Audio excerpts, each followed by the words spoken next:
This is a well-known case, but I wanted to cover it, as Richard Huckle was, in my opinion, pure evil. He was a man who likely raped and abused over 200 children, including babies, in East Asia between 2006 and 2014, with him videoing his horrific crimes and bragging about his behaviour online to other sick individuals. The scale of his offending is absolutely horrific. Huckle was eventually imprisoned, but just 3 years into his sentence, karma caught up with him, and Huckle himself met a horrific end, with him being tortured and murdered. The life and death of Richard Huckle is both horrific and fascinating. Welcome to Evil Among Us. Richard Huckle was born on the 14th of May 1986 in Ashford, in Kent in the UK. There are no reports of issues in Huckle's childhood in terms of abuse or neglect, but it appears that he was described as a quiet individual and a, quote, bit of a loner by people who knew him, but generally he was considered to be inoffensive. However, as I've covered on many occasions, pure evil doesn't wear a sign. These people don't have horns, they look perfectly ordinary. At the age of 16, Huckle took part in a month-long expedition to visit a school in Namibia, South Africa. He then returned to the UK and planned to take his gap year in East Asia.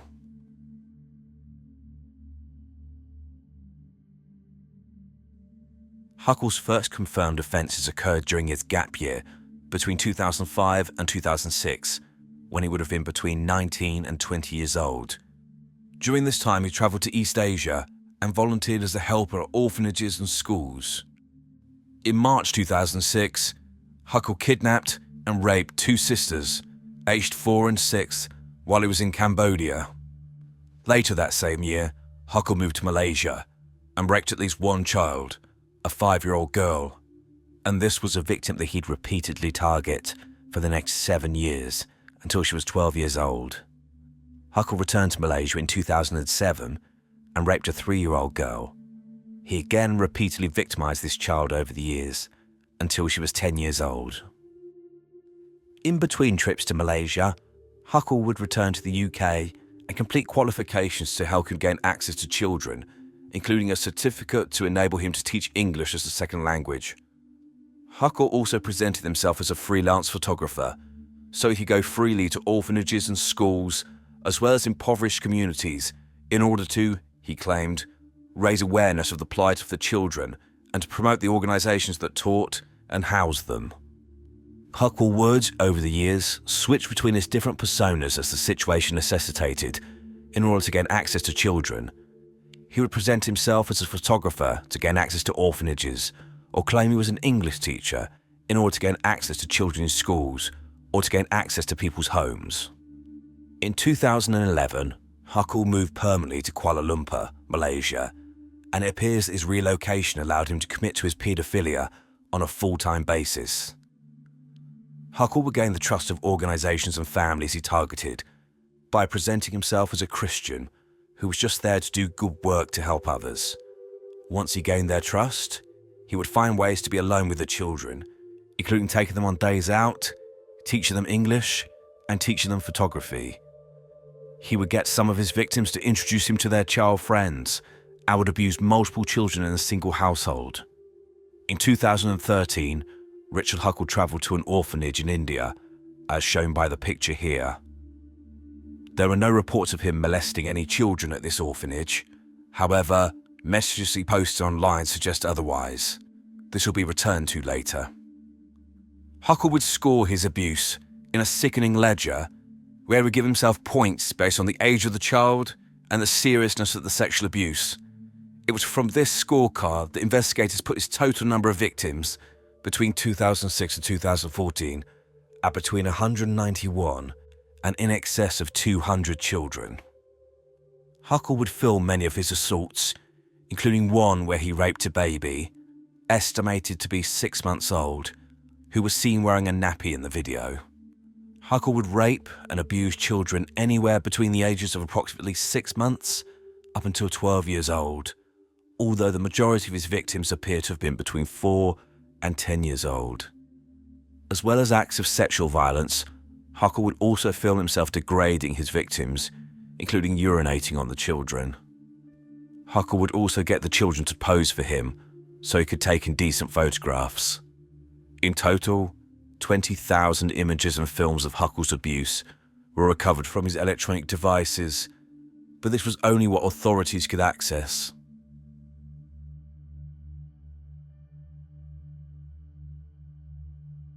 The pure evil of Richard Huckle is shown by his online activity, where he would share pictures and videos of his crimes, brag about his abuse of very small children, encourage others to rape children and teach them how to do this, as well as talk about his plans for the future. Huckle would make his sickening posts on an encrypted network called, quote, the Love Zone, where he would talk openly, with pride, about his offences. I'm going to go into a lot of detail about the messages he uploaded, so please be warned. This isn't a shock, this is just to illustrate how horrific this man's crimes were. Huckle bragged on this network, quote, impoverished kids are definitely much easier to seduce than middle-class Western kids. Huckle wrote that he had, quote, fallen in love with South Asia, and wrote, quote, I've gotten particularly close with one family, whom I've known about 6 years. I have sexual contact with 4 of the girls in that family, and though the family obviously does not approve it, they try to work around it, as they know I can be a potentially valuable asset to them in the future. Huckle stated he was going to try and marry one of these children when they turned 18, with him stating that this, quote, could strongly benefit me in that my partner is still quite young and I've known her since she was 7, and I can influence her young mind to mould her into the perfect wife. With regards to the future, Huckle stated, quote, my ambition once married would be for our family to be like foster carers for children, temporary or long-term. Huckle described how he would manipulate his wife into facilitating his offending, and that, quote, I would hope I would be able to pacify and influence her into not reporting me, as I would make it clear to her that she would lose her middle-class lifestyle if I got busted. He also said, quote, it's quite amazing to have stuck with the same child lover for so long, and I hope from the images you've seen, enjoyed watching her grow. It's not often in child porn you get to compare the bodies of a 5-year-old and a 12-year-old that are the same girl. I'm sure I'll have plenty more sex with her in the future. This appears to relate to the victim he abused for 7 years, starting in 2006. As I mentioned earlier, Huckle visited at least one orphanage in India, where he apparently did not molest any children, but the following message suggests otherwise, with him stating, quote, if I was to transfer my skills learned from India and try to use them in the West, I wouldn't last a month before I found myself in a cell. My freedom relies on the hush mentality of the locals on this type of thing. Huckle would also encourage others to abuse children and offer to guide them in how to do this. Huckle criticised paedophile manuals created by others, i.e. a guide on how to abuse children, and he wrote his own, called, quote, Paedophiles and Poverty, Child Lover Guide. In one part of this 60-page manual, he said, quote, I'd hit the jackpot, a 3-year-old girl as loyal to me as my dog, and nobody seemed to care. He would circulate drafts of this manuscript to other paedophiles around the world. Huckle also tried to profit off his crimes by selling the videos of him raping children on a website called, quote, Pedofunding, where he would try to exchange this material for Bitcoin. Police were able to determine at least one video that he tried to sell involved him raping a 3-year-old girl. Instead of reading out the last few messages, I'll put them on screen for you to read yourselves.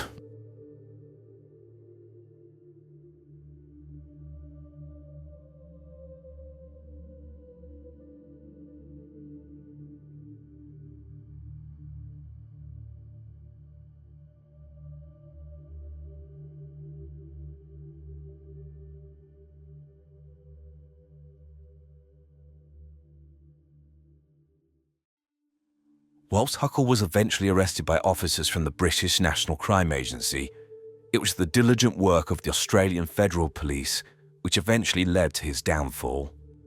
In June 2014, officers from the Australian force Argos were tasked with stopping so-called, quote, paedophilia tourism, and had uncovered an intrinsic world where Western paedophiles could help each other identify children to abuse and how to achieve this. By this time, the task force had honed in on an Australian care worker called Shannon McCool, who they believed was a key player in the Love Zone, acting as a site operator. When they arrested him, McCool was actually signed into the network, and officers jumped at this opportunity and took on his identity to infiltrate this group. This enabled them to gather evidence against approximately 1,000 paedophiles across the world, with them providing intelligence to the various local law enforcement agencies, and this included passing information about Richard Huckle to the British National Crime Agency.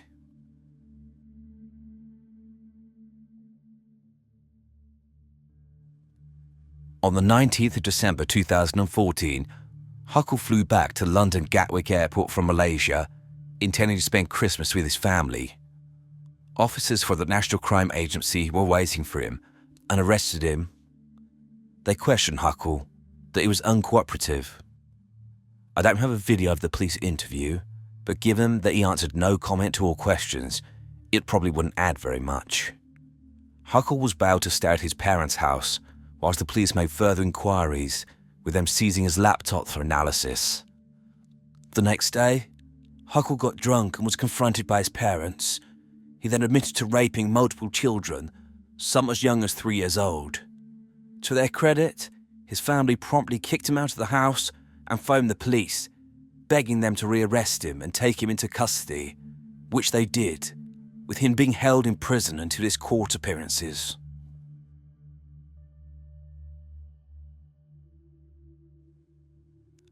The investigation into Richard Huckle was extensive, with officers having to watch and categorize all of the material on his computer.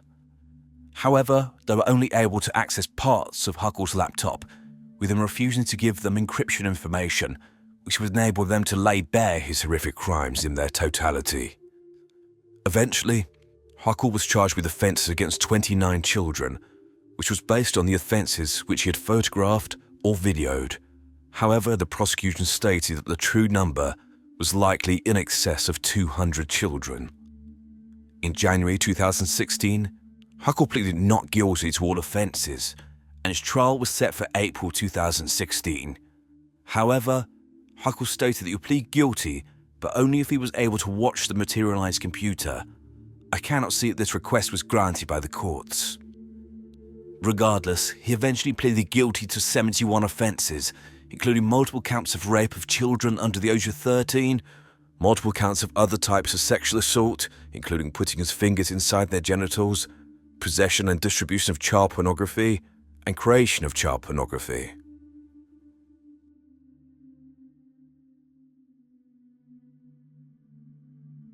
Richard Huckle's sentence was set to occur between the 1st of June 2016 until the 3rd of June 2016 at the Old Bailey in London, with the court needing almost 2 days simply to go through all of the offences he committed.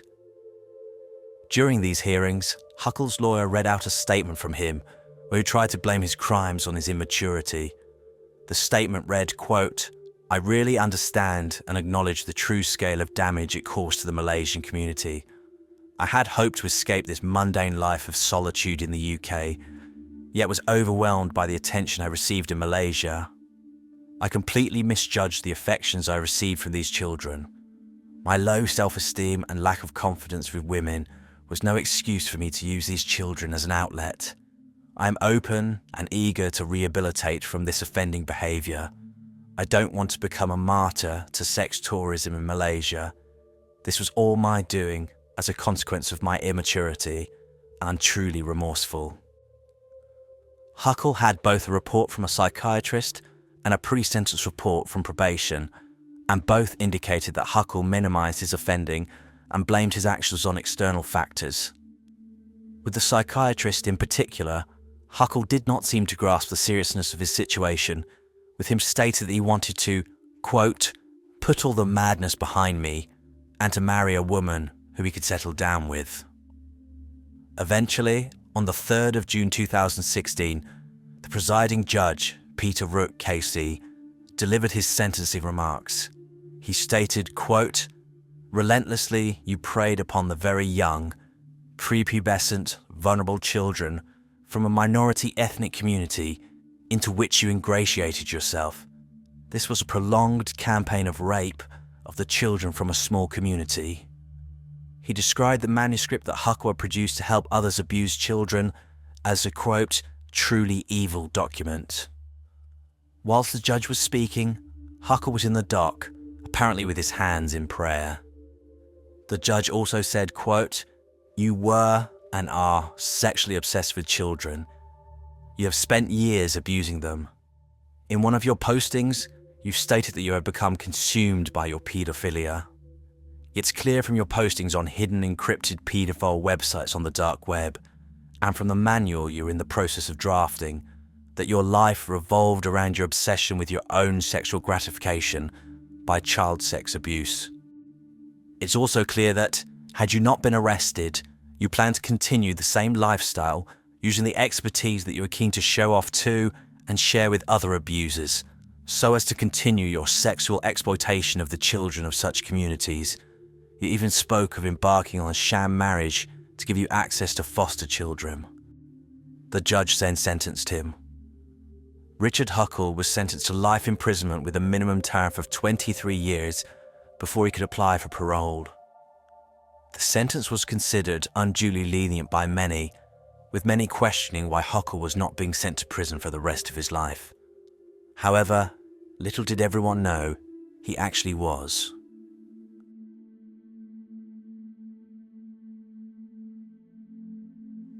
In October 2019, Richard Huckle was incarcerated at HMP Full Sussex in Yorkshire. It's one of a number of Category A prisons in the UK, which house the worst of the worst criminals. Former residents include Dale Cregan, a gangster from Manchester who killed 4 people, including 2 police officers in 2012, and the Muswell Hill murderer, Dennis Nielsen, who killed and dismembered between 12 and 15 men in his flat in London in the late 70s and early 80s. Another prisoner at HMP Full Sutton was 30-year-old Paul Fitzgerald, a diagnosed psychopath who had fantasies of raping, killing, and eating people. He had a history of violence and sexual offending. This included indecent assaults against girls in 2004 and 2006, when he was 13 and 15 years old. In 2008, he was convicted of ABH, as well as trying to commit a sexual offence. In 2016, when aged 25, he took a female prison officer hostage and threatened to stab her. Intelligence within the prison indicated that Fitzgerald would frequently walk around with a, quote, murder bag, which he would use to commit assaults. According to the reports I've read, Richard Huckle was on a vulnerable prisoner wing due to the nature of his offences, but also the fact that he'd been assaulted on several occasions since he was sent to prison. He was on the same prison wing as Fitzgerald, and between 10:30 a.m. and 11 a.m. on the 13th of October 2019, Huckle was sat in his cell when Fitzgerald walked in, pre-armed with a makeshift knife and a ligature. Fitzgerald closed the door and attacked Huckle. Fitzgerald first bound Huckle's hands and feet together and gagged him. Over the next hour and 15 minutes, Fitzgerald tortured Huckle, including punching him and smashing his head into the floor 6 or 7 times, resulting in serious head injuries and breaking his jaw. He then penetrated Huckle's anus with the handle of a kitchen spoon, perforating his rectum. Fitzgerald stabbed Huckle in the neck and forced his homemade knife up his nose with so much force that the blade penetrated into Huckle's brain to a depth of 3 inches. Huckle was also strangled by Fitzgerald, so hard that he damaged his own hands. Prison officers were given a tip-off that something was wrong, and they went into Huckle's cell and found a scene of utter carnage. Fitzgerald was restrained, and attempts were made to save Huckle, but it was beyond saving and was pronounced dead. His cause of death was determined to be due to strangulation and stab wounds. Later, Fitzgerald stated he intended to eat parts of Huckle's body and was planning on killing other prisoners, but, quote, got carried away by how much fun I was having doing what I was doing to him, so he did not have time to carry out his plans before he was discovered. Fitzgerald described his actions as being, quote, poetic justice, meting out the ultimate punishment to Huckle for his crimes. Fitzgerald didn't show any remorse. He seemed to revel in his notoriety. He eventually got sent to court and was sentenced to life imprisonment with a minimum term of 34 years before he's eligible for parole.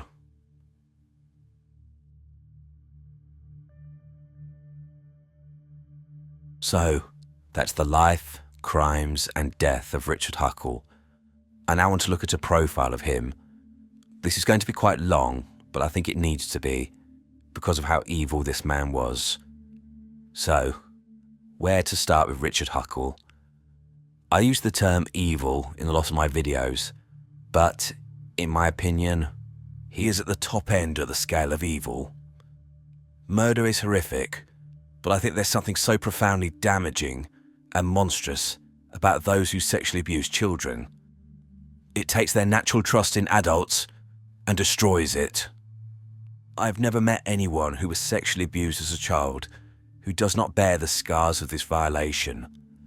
These people often have low or even no self-esteem, PTSD and other mental health issues, issues with alcohol and drugs, significant problems in their intimate relationships, including difficulties with intimacy, and commonly going from abusive relationship to abusive relationship with them believing that's all they deserve. This type of abuse destroys lives, and, given the nature of the victim in the case of Huckle, it could lead to 50, 60, 70 years of suffering. This is what Richard Huckle created for each and every one of the children, all to get his sick kicks and to gain the approval of other deviant predators he was connected to online. In terms of a little bit of a template, child sex offenders often have difficulties with their social skills, which means they struggle to form connections with people their own age, including intimate partnerships with adult women. They target children because the power disparity makes them feel better about their pathetic lives. Unfortunately, so-called sex tourists travel to impoverished areas and abuse the children, knowing that there are almost no safeguards or measures in place to protect them, and they can basically have an endless supply of victims. I think that Huckle likely began viewing child pornography at a very young age, and when he went to Namibia as a teenager, a country where almost half of the population live in poverty, he saw how easily he could get access to children in disadvantaged areas, and then he likely came back to the UK and fantasized about how easily he could rape children in these places, and looked for opportunities overseas to do this. It's clear that Huckle was proud of his behaviour and wanted to guide others, and he made a name for himself amongst those who victimised and abused children. These are the worst types of people in the world, but to Huckle, they were his acolytes. The people will give him praise and a sense of belonging, again in contrast to his sad, pathetic existence. The many, many children he abused was solely for him to gain sexual gratification, a sense of power and control and fame and fawning from his paedophile network. He didn't care about the lifelong wounds that he caused these children.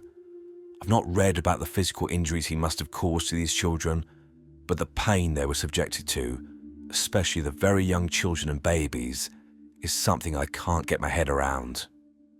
However, I think this was part of the point, and that Huckle was a sadist. It was noted in court documents that the distress of the victims was obvious in the videos. I think Huckle enjoyed causing pain to these children, destroying their tiny bodies. He also urinated on them, an act of complete degradation.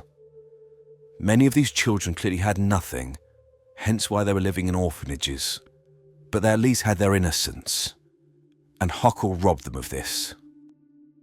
Richard Huckle was a remorseless, sick, twisted individual. He pleaded guilty, but wanted it on his terms, including watching the videos he made again, clearly trying to get his sick kicks in one last time before he was sent to prison forever. The thing that really, really makes me angry is his pathetic statement of remorse given in court. It's victim blaming 101, blaming his immaturity and the attention of the children that he abused for his actions. So basically saying, these children were flirting with me, or even spoke to me, so how was I supposed to know they didn't want to have sex with me? I would have been curious to hear Huckle's explanation as to what signals or attention he got from a 3-year-old child or a 6-month-old baby, which made him think they wanted to have sex with him. Absolute bullshit. No remorse, just a callous, evil, psychopathic excuse for a man. And as for holding his hands in prayer whilst he was sentenced, how about praying for the lives you destroyed? I have covered and will cover some pretty evil people, but I'm not sure anything is going to top Richard Huckle. I, for one, don't shed a tear that he's now dead. On Monday the 22nd of July 1987, 25-year-old Wendy Nell said goodnight to her boyfriend and went to her flat in Guildford Road, Tunbridge Wells, Kent, UK. This was the last time she was seen alive. She was murdered later that evening. On Tuesday, November the 24th, 1987, 20-year-old Caroline Pierce took a taxi to her basement flat in Grosvenor Park, Tunbridge Wells, and was not seen alive again. Her body was found dumped 40 miles away a month later. This is Azra Kamal, who tragically died in a terrible accident at the age of 24 in July 2020. However, if this was not horrific enough, the man who killed Wendy and Caroline violated her body after her death, and she was not the only one. He did this to at least 100 corpses of women and children. This is the man responsible for these offences, David Fuller, aka the Morgue Monster, and his crimes will shock and appall you. Welcome to Evil Among Us. In 1987, Kent police were dealing with the double murder of 2 women in extremely similar circumstances. At some point during the night of Monday the 22nd of July 1987, an unidentified man broke into the flat of Wendy Nell, beat her, seriously sexually assaulted her and strangled her to death. Concerned work colleagues and her boyfriend contacted police the next day and found her window open and her body on the bed. A significant amount of blood was found at the property, showing she had bled profusely during her final moments alive. 5 months later, in December 1987, the body of a woman was found in a field in St Mary in the Marsh, approximately 40 miles from Tunbridge Wells. She had been seriously sexually assaulted and strangled to death. The body was identified as being Caroline Pierce, who had gone missing from her basement flat the month before. On the night she disappeared, screams were heard by her neighbours. These 2 crimes became known as the bedsit murders, but, despite extensive investigations, no suspect was identified, and the case eventually went cold. Advancing DNA testing meant the police forces were revisiting cold cases, sometimes decades old, in order to try and identify suspects.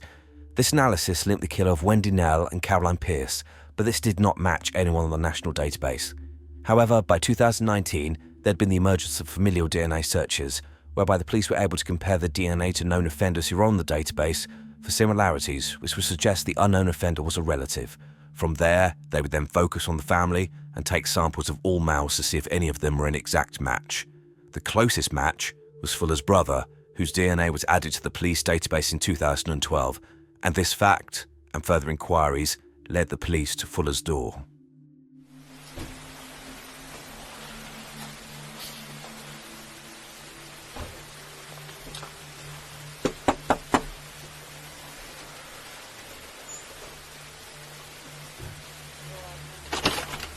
Morning.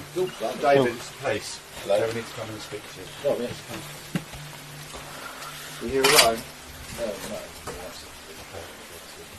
There's a sleep mission. Well, just get up there. Okay. There's a few.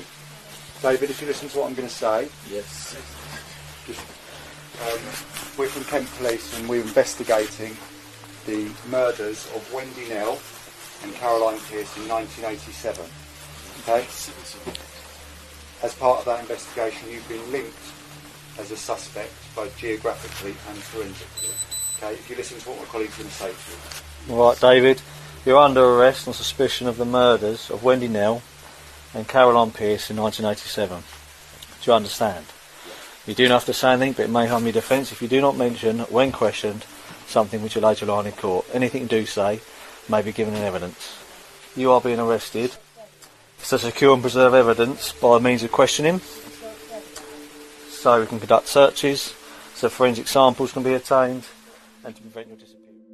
As an aside, I always find these murder arrest videos really fascinating, as they show an individual's last moments of freedom, as they basically go straight to the police station, then to court, and then sit in prison until their trial or their sentence, and then, if convicted, serve their time, which could be 15 years, 20 years, or the rest of their lives. I wonder what Fuller was doing on his last day of freedom, what he had planned for the next day, and whether he knew that the walls had finally closed in around him. Anyway, as if the murder of 2 women was not egregious enough, police searched Fuller's property and found hard drives clearly hidden from view. What police would find on Fuller's hard drives was, in some ways, just as bad or even worse than the crimes they were arresting him for. It's important at this stage to outline a key detail about Fuller and his employment. Specifically, between 1989 and his arrest in 2020, he worked as a maintenance man in hospital, which gave him access to areas of the hospital usually out of bounds to most people, including the morgues. Fuller used this access to sexually abuse corpses and record these acts. Police found a complex filing system on Fuller's computer, where he had documented and catalogued his sickening denigration of these corpses. They found 800,000 images and 504 videos on one hard drive alone, and, from this material, they were able to identify that he had sexually abused at least 102 dead bodies between 2008 and 2020, including just 2 days before his eventual arrest. The youngest corpse that Fuller violated was that of a 9-year-old girl, but he also engaged in sexual acts with the body of a 100-year-old woman. Videos were found of Fuller placing his genitals inside the mouths, anuses and vaginas of the dead bodies. He also used his tongue and fingers to penetrate them. He abused some corpses repeatedly over a number of days. Sometimes he sexually assaulted the bodies prior to their autopsies, sometimes afterwards. He abused the bodies of those who had passed away from natural causes, those who were killed in tragic accidents, and some that had taken their own lives. He also abused corpses of people from the same family. He abused bodies which were laid out ready for autopsy or for viewing by relatives, but others he removed from the fridges or took them out of body bags.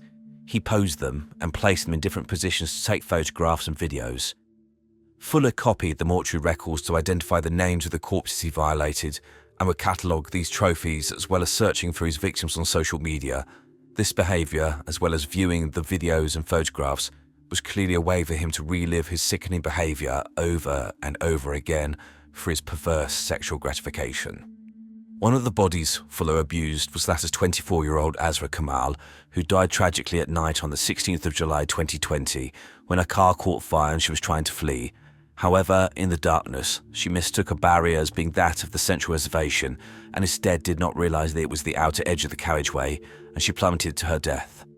As if the distress of having your daughter taken away so cruelly and at such a young age was not bad enough, her mother, Nevrez Kamal, had to be told by police that her daughter had been assaulted by Fuller on multiple occasions after her death.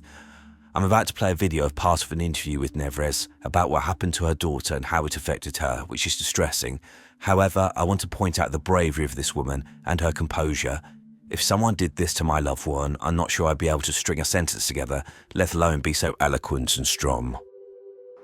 I had spent 2 wonderful hours in the mortuary, sleeping with her,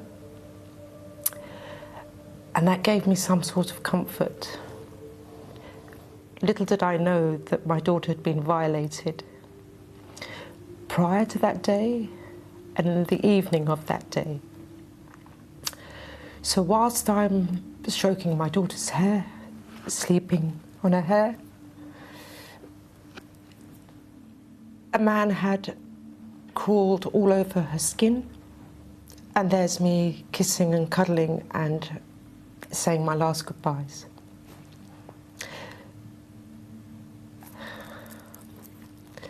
And that's quite awful, quite awful. However, it is not Azra's shame.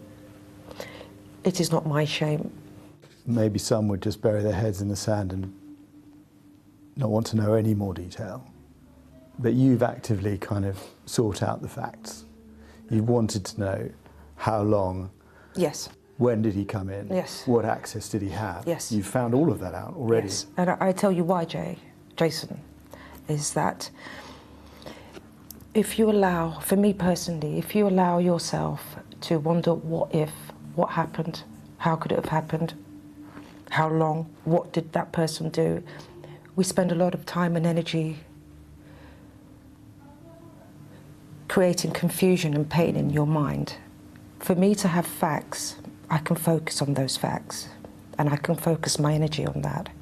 And I will never bury my head in any sand, and nor would have Azra. I've thought long and hard about this interview, and I know that Azra would be asking me, tell the story. So you do have the detail, and you do know the shocking thing seems to be that he had access for 20 minutes, half an hour. Well, I'll give you the details, Jason. The first time was 13 minutes, the second time was 15 minutes, and the day that I visited Azra and spent quality time, and my last time with Azra, was for 35 minutes. This first video shows the moment that Fuller confessed to his evil crimes during his police interview.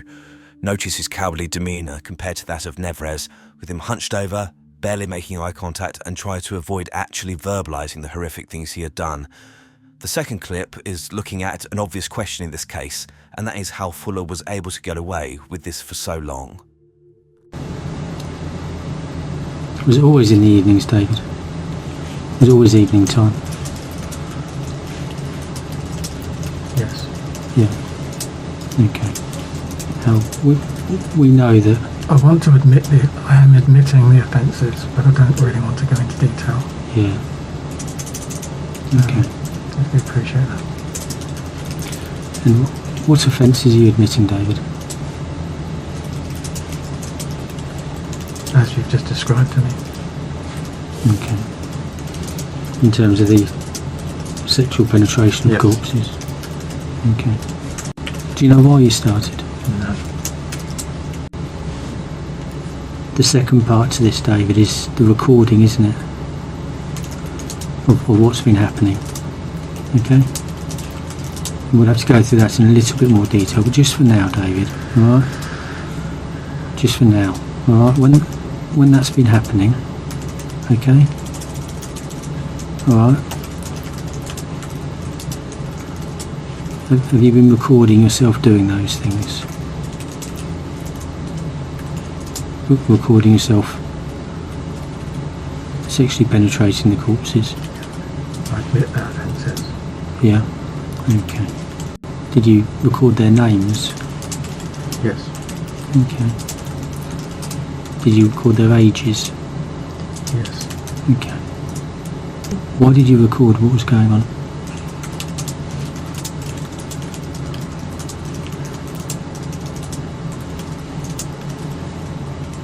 I don't know why. What did you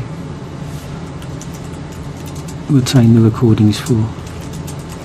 I don't know either. Okay. Was it for further sexual pleasure, David? You know, in the same way as somebody would keep pornography or things like that? Was it for further sexual pleasure? No.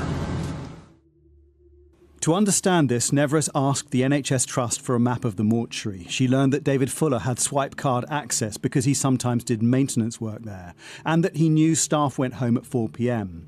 Porters might still visit the receiving area delivering bodies, but the same fridges had doors opening onto the post-mortem area, where Fuller committed his crimes. Here there was no CCTV until recently, and the fridge doors were unlocked. Fuller gained access through the utility rooms, but he still passed cameras en route and needed to swipe in. Despite the lack of CCTV cameras, I think the question still remains how someone did not notice what this man was doing. Reports state that he went into the mortuary on thousands of occasions. Surely someone must have been keeping a log of maintenance work in the building and question why, when there were no reported faults, he kept going in there. It also does not appear that his contact with the bodies was brief, so how did no one see him or catch him when he would spend significant time posing and abusing the bodies?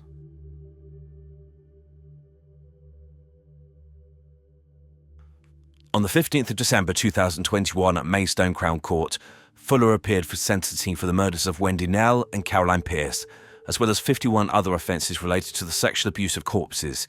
He had pleaded guilty to all charges a week before. During this hearing, the extent of his depravity was fully exposed. Also contained on Fuller's hard drives were images of murdered and sexually abused women and children. There was a large number of indecent images of children, some as young as 2 years old, being forced to commit sexual acts with men. It was clear that Fuller not only had an obsession with sex, but any acts of violation related to children and women, with him appearing to be drawn to acts that caused them pain, distress, and degradation. With regards to the 2 women he murdered, it was unclear but considered likely that he committed sexual acts on them after they were deceased. Fuller was then made subject to a whole life order, an extremely rare sentence in the UK, meaning that he will never be released from prison. He's currently incarcerated at HMP Frankland, a Category A prison which holds some of the worst and most dangerous offenders in the country. However, the story doesn't end there. In December 2022, Fuller was again in court for sentence. After pleading guilty to further sexual acts related to 23 corpses, he was given a further 4 years custody. However, I wish to close this part of the video by including a portion of the sentencing hearing and how the judge described Fuller's crimes. There is a settled process by which the court reaches sentence. I must assess the degree of your responsibility, establish the harm caused, and consider aggravating and mitigating features. There is no sentencing guideline for sexual penetration of a corpse or for possessing extreme pornography. The maximum sentence for both offences is 2 years imprisonment. In my judgment, each of these offences was of high culpability, all of them the highest possible blameworthiness. The offences committed in the mortuaries involved an astonishing breach of trust and invasion of privacy, which was repeated so much that it became habitual. The dead bodies of women were used for your sexual gratification. Each was recorded, and some were further manipulated when reduced to digital images. The mortuary offences were also of the highest category of harm, as the impact statements the court has heard have testified. You have no regard for the dignity of the dead. Women who had recently died were attacked at a time when they were utterly alone and unable to resist or report your exploitation. As you well knew, those who cared for them were mourning their loss at the very time you were abusing them. There are numerous aggravating features obvious in the description of what you did: the location, the repetition, the abuse of position, the utter degradation of those recently living human beings, and in particular, the multiplicity of victims. There is no mitigation. I have seen no evidence of genuine remorse, as opposed to hollow regret now that you are under public scrutiny. It is clear that David Fuller was a committed necrophile, and it will likely take years of analysis by people much cleverer than me to understand his crimes and how his sexual beliefs developed. However, I want to have a go at it, so here are my thoughts on David Fuller and how his offending potentially progressed. Firstly, I think that it's important to point out that Fuller wasn't only interested in dead bodies, but he appeared to also have a sexual interest in acts on living women and children, with these revolving around violence and a lack of consent. I believe this demonstrates that he had an overall desire to engage in acts which degraded women and children, using their bodies any way he wanted, both before and after they died. This behaviour, I think, would have given him a great sense of power, which was likely in contrast to his general demeanour, which appears, outwardly, to be quiet and somewhat introverted. How his interest in this type of behaviour developed is not clear, but it is apparent that he'd been a ticking time bomb for most of his life. The murders of Wendy Nell and Caroline Pierce were clearly not impulsive acts and were likely planned out and were the culmination of years of fantasies. The fact that the judge believed that he may have had intercourse with their bodies after death suggests that potentially his whole aim was to kill these women in order to abuse their bodies after they had died.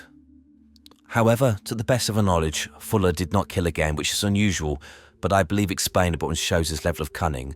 Potentially Fuller found the act of murder too risky and laborious, including cleaning up the crime scene, etc., and weighed up his options as to how he could indulge his sick sexual desires without risking being caught. So, he researched jobs which would bring him into contact with dead bodies on a regular basis. I have little doubt that the reason why Fuller got the job in the hospital in 1989, a year after the murders, was to gain access to corpses to abuse. I also don't believe for a minute that Fuller's behaviour only starts in 2008 and stops in 2020, and think it is likely that he had been doing this for decades. Based on this, the number of corpses he violated could be in the thousands.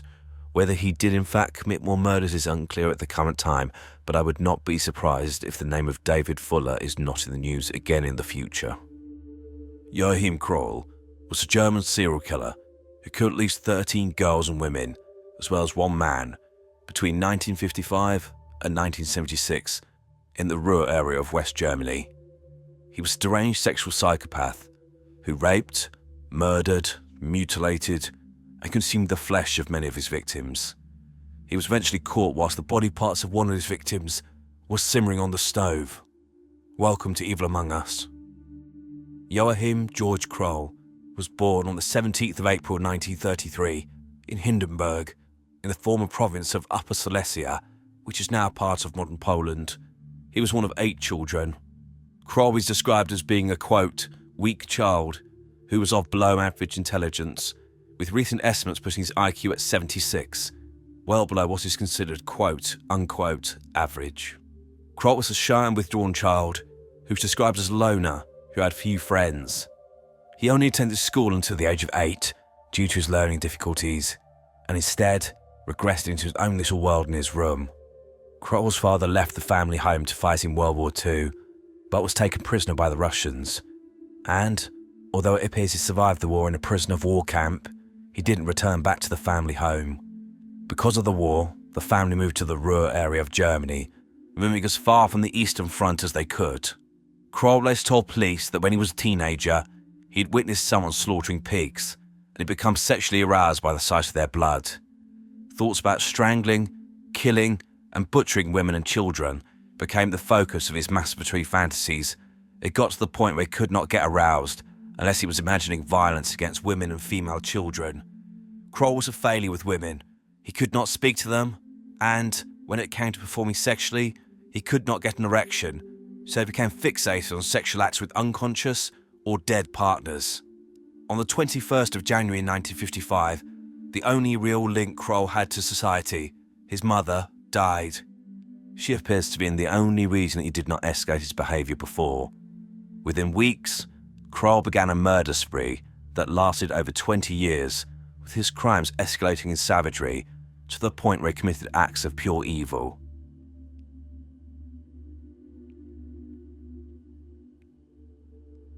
On the 8th of February 1955, just weeks after the death of his mother, Kroll was in the village of Valstedt when he came across 19-year-old Irmgard Strell, a runaway who was walking along a road.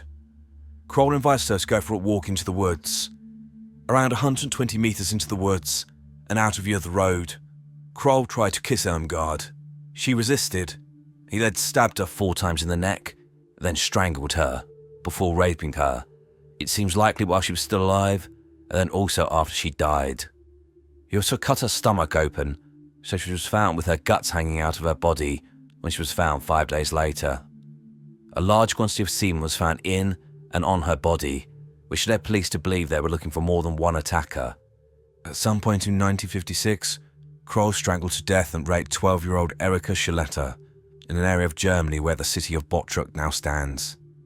It's believed that there was then a break of around 3 years until Kroll claimed his next victim, and this appears in part to him being careful about his offending. He would only commit crimes in certain areas, often with significant gaps between the murders, in order to avoid detection. To meet his need for violent sexual acts between murders, he acquired a number of sex dolls, including ones that resembled small children, as well as a full-size plastic one which resembled an adult woman. Kroll would masturbate while strangling these dolls, and, with regards to the life-size doll, would have his hands around its throat whilst having sex with it. After each murder, he would come home and have sex with his dolls, no doubt reliving the crimes he'd just committed. His next confirmed murder was on the 16th of June 1959, when Kroll came across 24-year-old Clara Frieda Tesma. He came across her in the district of Rheinhausen, near the Grafspee Bridge, over the River Rhine. Kroll stated that he grabbed Clara and tried to drag her into some woods, but she resisted, so he hit her over the head. He then tried to undress her, but she came to and fought back. During this time, he strangled her before fleeing the scene. Police investigated this crime, and a local man was arrested. Unfortunately, other men being considered suspects for Kroll's crimes is a recurring theme. On this occasion, the man arrested, Heinrich Ott, apparently hanged himself in prison. Just over a month later, on the 26th of July 1959, Kroll lured 16-year-old Manuela Nott into a forest outside the city of Essen, where he strangled her to death and then had sex with her body. Due to the isolated location, Kroll was able to spend many hours with Manuela's body, and he masturbated over her corpse. When her body was found, the amount of semen at the crime scene, again they'd investigators believed that she had been attacked by multiple men. However, this crime was different. Kroll later said that, quote, on a whim, he decided to cut pieces of Manuela's body off in order to try and see what human flesh tasted like. He cut pieces off her buttocks and thighs, took them home, cooked them, and ate them. Kroll later stated that he enjoyed the taste and decided to cannibalize further victims in order to save on his grocery bills. This is clearly not true. It's apparent that Kroll got a sexual thrill from eating his victims, and this added another element to his crimes, allowing him to gain even more sexual gratification after the event. 6 months later, a man, likely with significant mental health issues, walked into the police station and confessed to the murder of Manuela. He later retracted his confession, but spent 3 years in prison before being exonerated. After Manuela's murder, Kroll would stalk and seek out women and children who he believed looked, quote, tender, who would provide the sweetest meat. Again, there appears to be a break in Kroll's offending. It did not strike again until the 23rd of April 1962. On this date, 13-year-old Petra Gies was at a fair with a friend. It's believed that Kroll saw her and followed her, then lured her into some woods outside the town of Dinslaken before strangling her with her own scarf, raping her, and then mutilating her body. Kroll removed both of Petra's buttocks before sawing off her hand and left forearm. He then took these home and ate them. The next day, her body was found, and police quickly made an arrest, a local man who had a previous history of sex offences. He was tried, convicted, and sent to prison for 12 years, eventually serving 6 before he was released. On the 4th of June 1962, 13-year-old Monika Tafel was walking to school in the Duisburg district of Walsum. Unfortunately, Kroll was also in the area, looking for someone to kill and eat. Kroll approached Monika when she was on an isolated stretch of road and dragged her into a rye field. He strangled her to death before masturbating over her corpse. He then cut meat from her buttocks and her thighs. When Monika did not return home from school, her frantic parents called the police, who launched an extensive search, including use of a police helicopter. Her broken body was seen from the air, and officers went and recovered her remains. It was noted that the pieces of meat cut from her body were around the size of steaks. Again, a local man was arrested, 34-year-old Walter Quicker, but he was soon released. However, his neighbours thought he was guilty, and he lost everything as a result of his arrest. In October 1962, he went into some nearby woods and hanged himself. Victim 7 was 12-year-old Barbara Bruder, who was abducted by Kroll on the 3rd of September 1962 as she walked from her home to a playground in Lutzenkirchen. Kroll strangled her to death, then had sex with her corpse. Her body was never found. On the 2nd of August 1965, Kroll was lurking around a lover's lane in Grossenbaum when he came across a car containing 25-year-old Hermann Schmitz and Marion Wien. Some reports say the pair were just sitting in the car, others state that Kroll watched the pair have sex. Regardless, he snuck up on the vehicle and used a knife to deflate one of the tyres. Hermann got out to investigate and was promptly attacked, being stabbed in the heart. Clearly, Kroll's main target was Marion, but she was able to fend him off, get behind the wheel of the car, and drive away. Hermann was Kroll's only male victim. Likely worrying he'd be caught, Kroll went to ground and did not kill again for a year. His next victim was 20-year-old Ursula Rowling, who, on the 13th of September 1966, was at an ice cream parlour in the town of Marl. Kroll saw her and waited for her to leave, which she did at 7 p.m. He then followed her and when she took a shortcut through a park to get home, he attacked. Kroll described killing Ursula as follows, quote, "I saw this woman in the park. She was young, with short hair. I spoke to her and then grabbed her around the neck with my right arm. I dragged her into the bushes and threw her on the ground. I choked her until she stopped moving. Then I took off her pants and her other things, and I did it to her. I left her lying there and took the train back to Duisburg.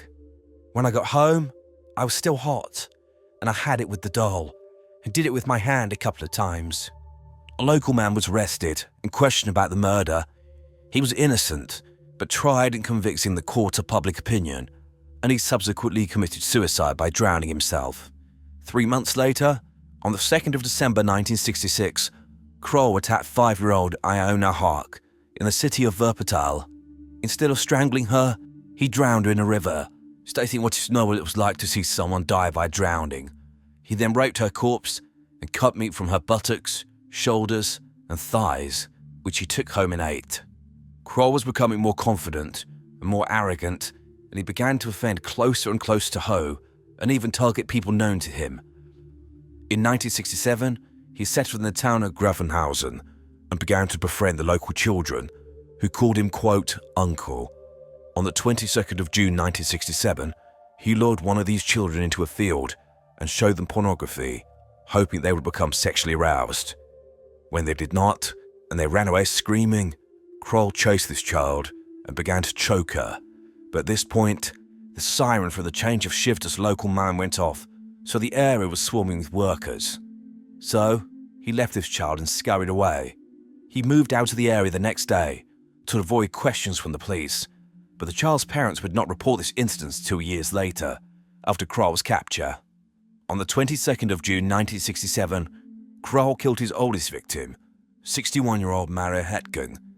Kroll came across her whilst he was walking on the banks of Lake Baldini. He stated later he got a, quote, tickling feeling all over and went to speak to her. She declined to engage. He then hit her over the head, dragged her into some bushes, strangled, and raped her. Kroll began killing again in 1970, but only claimed one victim during this year, 13-year-old Jutta Rahn. Kroll followed her off a train at a hostel train station, and in order to get home, she needed to walk through some woods, and this is where she was attacked. She was strangled to death and then raped by Kroll. A local man was arrested and in prison for 15 months for this murder, before eventually being released.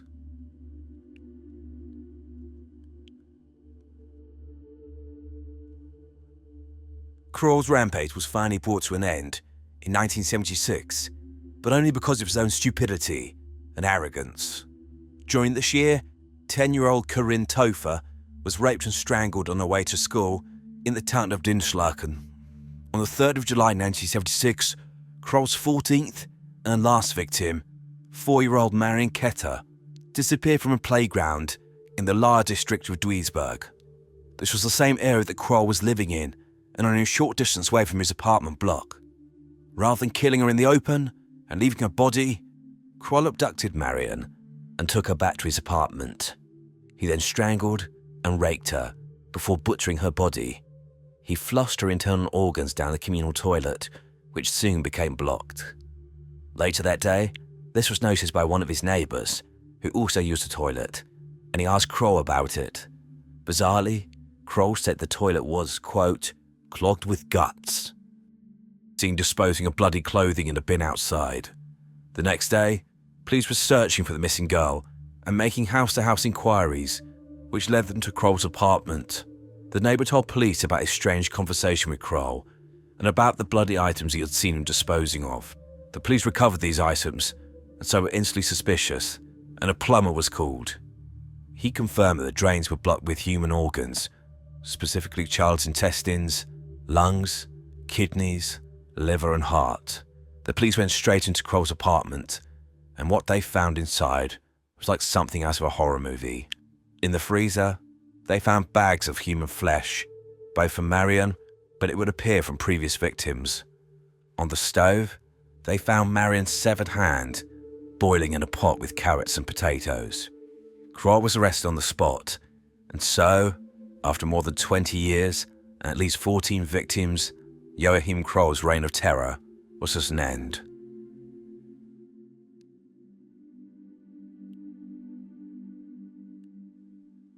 Kroll was originally only suspected of the murder of Marion Ketter, which he freely confessed to. However, he then admitted to a further 13 murders, none of which he was a suspect for, and which, as already stated, other men had confessed to and been arrested for. Kroll went into graphic detail about each murder, where he found the victims, what they looked like, and what he did to them. Kroll was taken to each murder site and forced to engage in reenactments to demonstrate what he'd done to his victims. These reconstructions were photographed, leading to, I would suggest, some truly bizarre moments forever captured on film. I assume this was deemed necessary to ensure that Kroll was being honest and was not, like others had before him, making false confessions. Bizarrely, Kroll seemed to think that because he confessed to multiple murders, he would then receive an operation to rid him of his homicidal tendencies and then be released back into the community. Instead, police were able to gather enough evidence to charge him with 8 counts of murder and 1 count of attempted murder. He was then remanded to prison to await his day in court. His fate was handed down on the 8th of April 1982, when, after a 151-day trial, Kroll was found guilty on all charges and given a life sentence. However, this would only translate to about 9 years, as, on the 1st of July 1991, at the age of 58, Joachim Kroll, the quote "raw cannibal," died in Rheinbach prison. He never expressed any remorse for his crimes.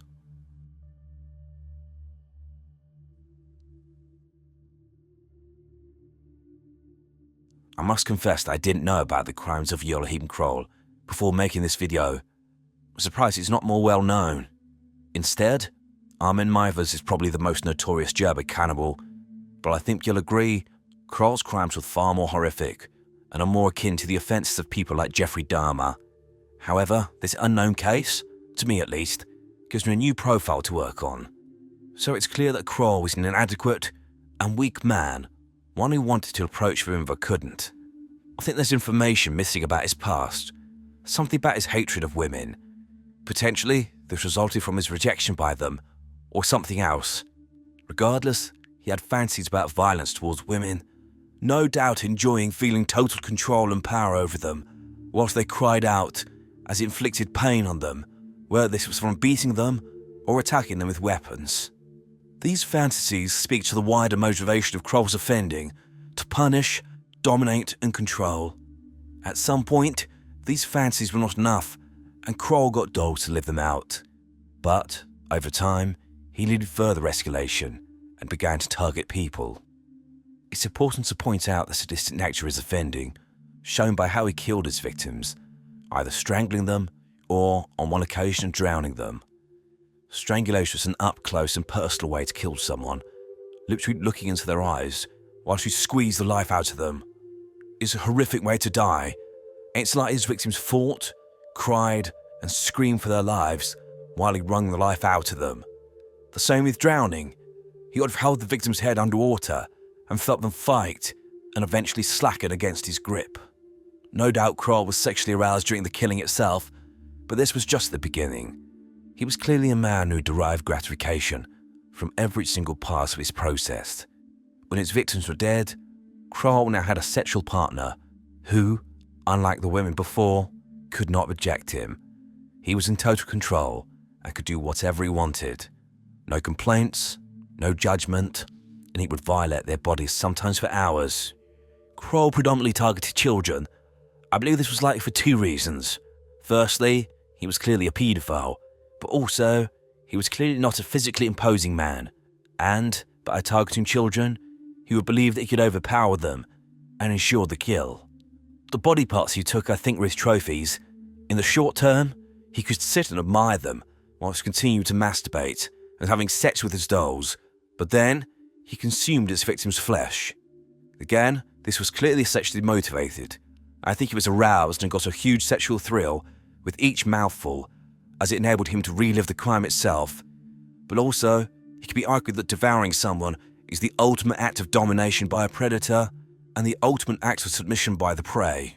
He dehumanized his victims to the point where, They were just things, just sacks of meat to get his sexual kicks. Kroll never showed any remorse for his actions. In fact, I think his confession was to brag about how prolific he was. He had no empathy for any of the people he killed. This is clearly indicative of his psychopathic personality. But, in a wider context, I think that Kroll didn't see anything wrong in his behaviour. He knew there were laws prohibiting the acts he committed, so he had to avoid detection, but like didn't understand or care why. I think this is because his whole life revolved around fantasizing about and committing acts of complete depravity, and to him, this was normal. His complete disconnect from the reality of how others saw his behaviour, I think, was shown by him believing that the authorities would simply give him some sort of operation, stop him killing, and then pat him on the head and send him on his way. Absolute madness. Luckily, instead, the authority threw him in a deep, dark hole where he spent the remainder of his days. But this was only the next 9 years, meaning that he served a total of 7 months for each of the murders he committed, and these were only the ones he remembered. It's like he killed many more. Javed Iqbal was a Pakistani serial killer, paedophile, and child rapist who claimed to have killed 100 boys in a 12-month period between 1998 and 1999. He strangled his victims and then dissolved their bodies in acid. His self-proclaimed kill count makes him one of the most prolific serial killers in history, and whilst there are some doubts about his number of victims, it's clear he ended the lives of many children and was proud of his crimes. Welcome to Evil Among Us. Most sources state that Javed Iqbal was born in 1956 in Lahore, the second largest city in Pakistan, but other years of birth mentioned include 1961. He was the 6th of 8 children to his businessman father Muhammad, and the family, who observed the Muslim faith, was quite well off. Iqbal showed violent, self-entitled, and manipulative behaviour as a child, with one of his brothers stating, quote, "As a boy, he was violent and eccentric. He would give a lot of headache to our parents." Another brother said that if his parents ever refused his demands, he would threaten to hurt himself until he got what he wanted. Iqbal himself said that during his childhood, he first began having fancies about killing people. As a young man, Iqbal was described as arrogant, an individual consumed with his own self-importance, and he would regularly boast about his alleged ties to politicians and other famous people in Pakistan. He was desperate to give people the impression that he was part of high society and therefore better than them. Iqbal knew he was gay from a young age, something his conservative Muslim family refused to acknowledge, but it appears this was a well-known secret. Iqbal's feelings of rejection and anger about not being able to openly indulge his sexual interest in males built up inside of him, and his resentment against society began to fester. Iqbal did marry twice in his life, even having a daughter, but it appears that these marriages were to stop rumours about his behaviour from spreading. However, when he got to his 20s, it became clear that Iqbal was not interested in men, but little boys, and he would go to great lengths in order to find victims. This was a time well before the internet, and people used adverts in magazines and newspapers in order to find people to speak to find pen pals, and Iqbal was one of these individuals. He put adverts in the Altair magazine, specifically stating he wanted to talk to people. It's not clear what his advert specifically said, but it was like they were geared towards ensuring that the majority of those writing to him were children. I believe on one occasion, he said he wanted someone to write to about collecting stamps. Those children who did write to him would receive letters written in colourful pens, clearly to make them more attractive to a child. Iqbal would send money to the children in his letters in exchange for photographs of them, but also asking them to meet him. Whilst it was only a small amount of money, it was likely more than these children had ever seen, and many of them went to his property unaccompanied and were molested by Iqbal. In the neighbourhood where he lived, he quickly gained a reputation as a paedophile, and parents would keep their children as far away from him as possible, but this did not stop Iqbal from luring children from outside of the immediate area. A man who lived in the area said, quote, "It was an open secret. Everyone knew he molested young boys." Iqbal's family received numerous complaints about his paedophilia, but they were able to pay the families off. This seems to have emboldened Iqbal, and he became more brazen.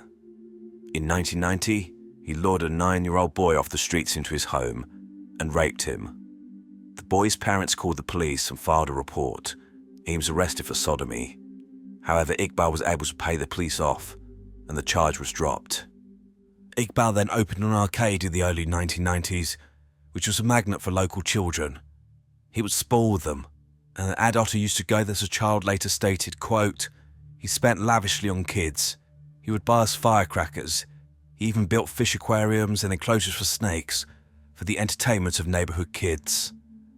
Children would flock to the arcade day and night, and Iqbal took full advantage of his constant stream of victims. He would drop a 100 rupee note on the floor, which is just under £1 or just over $1 in today's money. He would then watch which child picked it up and announce that his money had been stolen. He would then say he needed to search the boys. Once the money had been found on the boy who picked it up, he would be accused of being a thief and told to go with Iqbal into a different room, assumedly for punishment or a talking to. In this room, the boy would be anally raped and often told they could keep the money to buy their silence. Iqbal did this repeatedly. Eventually, word spread amongst the area and parents stopped letting their children go to the arcade. However, Iqbal was undeterred and set up an aquarium, a gym, and even a school, all with the intention of attracting young boys that he could molest. It's clear that Iqbal was a committed paedophile who would use family money to set up ventures to indulge his deviant sexual interest in little boys. Things got worse in 1993 when his father died and Iqbal received a significant amount of inheritance money. Iqbal would spend lavishly, including building a large house in Rana town in 1995, where he would often be seen with young boys who he'd invite over and no doubt molest. Eventually, Iqbal opened another arcade in order to continue to gain access to young boys and to rape them. In February 1998, a report was received from the police. They'd lured 2 young boys from the Das Darbar shrine in Lahore, taken them to a remote location, and raped them at gunpoint. Iqbal was again able to pay the police off and was not charged. On another occasion, Iqbal raped a child from an upper-class family. The matter was taken to the elders of the area, and Iqbal was forced to write a letter saying he wouldn't do it again. And this note was circulated around the area, and Iqbal was made to visit about 100 local businesses to apologise as penance for his crimes. However, his luck ran out in September 1998, when Iqbal was beaten severely by 2 children, including one who worked at the arcade. Iqbal was beaten so badly that he received severe head injuries and was unconscious for 22 days at Lahore General Hospital. Whilst he was unconscious, a child's family made a complaint of rape to the police, and, due to not being around to try and bribe his way out of it, when he regained consciousness, he was arrested on a charge of sodomy, but bailed. None of Iqbal's family were willing to pay for his medical treatment, so he had to pay for this out of his own pocket, and he lost his expensive house and cars and was essentially penniless. When he was released from hospital, he had weeks of recovery ahead and was unable to walk properly without assistance. He was forced to move into a run-down property in a slum near the Ravi Road in Lahore, and his aging mother took care of him. I found no real information about his mother, but she and Iqbal were apparently close, but she soon died of a heart attack, and Iqbal linked this directly to the stress of the police daring to arrest him for raping children. The death of his mother appears to have been the straw that broke the camel's back, and Javed Iqbal decided to get revenge against society by killing 100 male children. He wanted revenge against the police, who would dare to arrest him for raping children, and so would show how cunning he was by committing murders right under their noses. He wanted children to be punished because they dared to report his behaviour to the police and also attacked him, despite it being highly likely that those who assaulted him were children he had raped or attempted to rape. However, most of all, he wanted revenge for his mother's death, with him later confessing after his arrest, quote, "My mother cried for me. I wanted 100 mothers to cry for their children."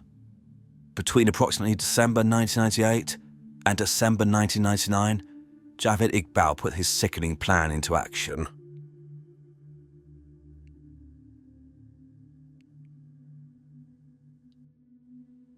Javed Iqbal showed a high level of planning in order to commit the murders. He'd apparently continued to fixate on murder throughout his adulthood and had mentioned to others that he felt he could commit the perfect murder by dissolving the bodies of his victims in acid. So Iqbal bought a number of barrels of hydrochloric acid and stored them in his home, which would also be the place where the children would be murdered. Iqbal also had accomplices. He shared his home with 3 boys, Sajid Ahmad, age 17, Mamad Nadim, age 15, and Mamad Sabir, aged just 13 years old. There was also a 4th accomplice called Mohammed Ishaq, but I cannot find any information on him. These boys were so-called street children, those who were orphaned and had no family, or those whose family were extremely impoverished, so their children would take to the streets to try and make money any way they could. This included selling items on the streets, but a terrible profession that some of these, often very young children, were forced into was giving massages to men, which would inevitably end with sexual contact.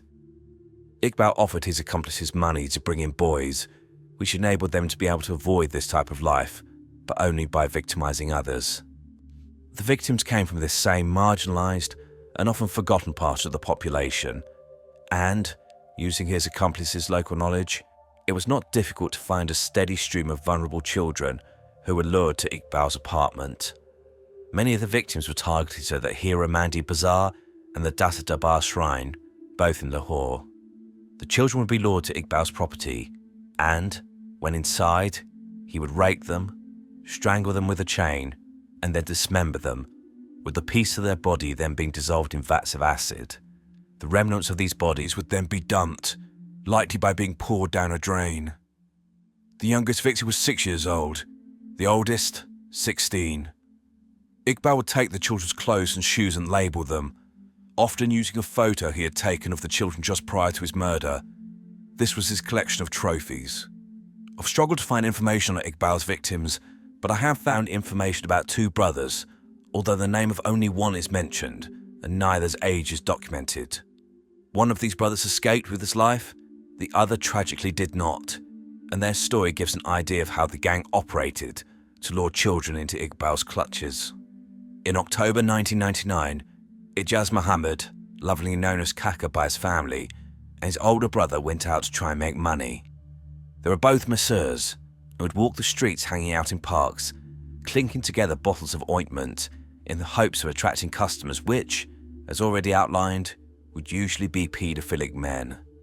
Kaka's brother said they were in the park in Lahore when they were approached by 2 boys not much older than them. They told them, quote, "Our boss needs a massage and he'll pay you double the price if you come with us." The brothers followed the pair until they were outside Iqbal's property. Kaka was told to go inside as the boss, Iqbal, was waiting to speak to him. Kaka's brother then left to try and find other customers. Kaka was never seen alive again.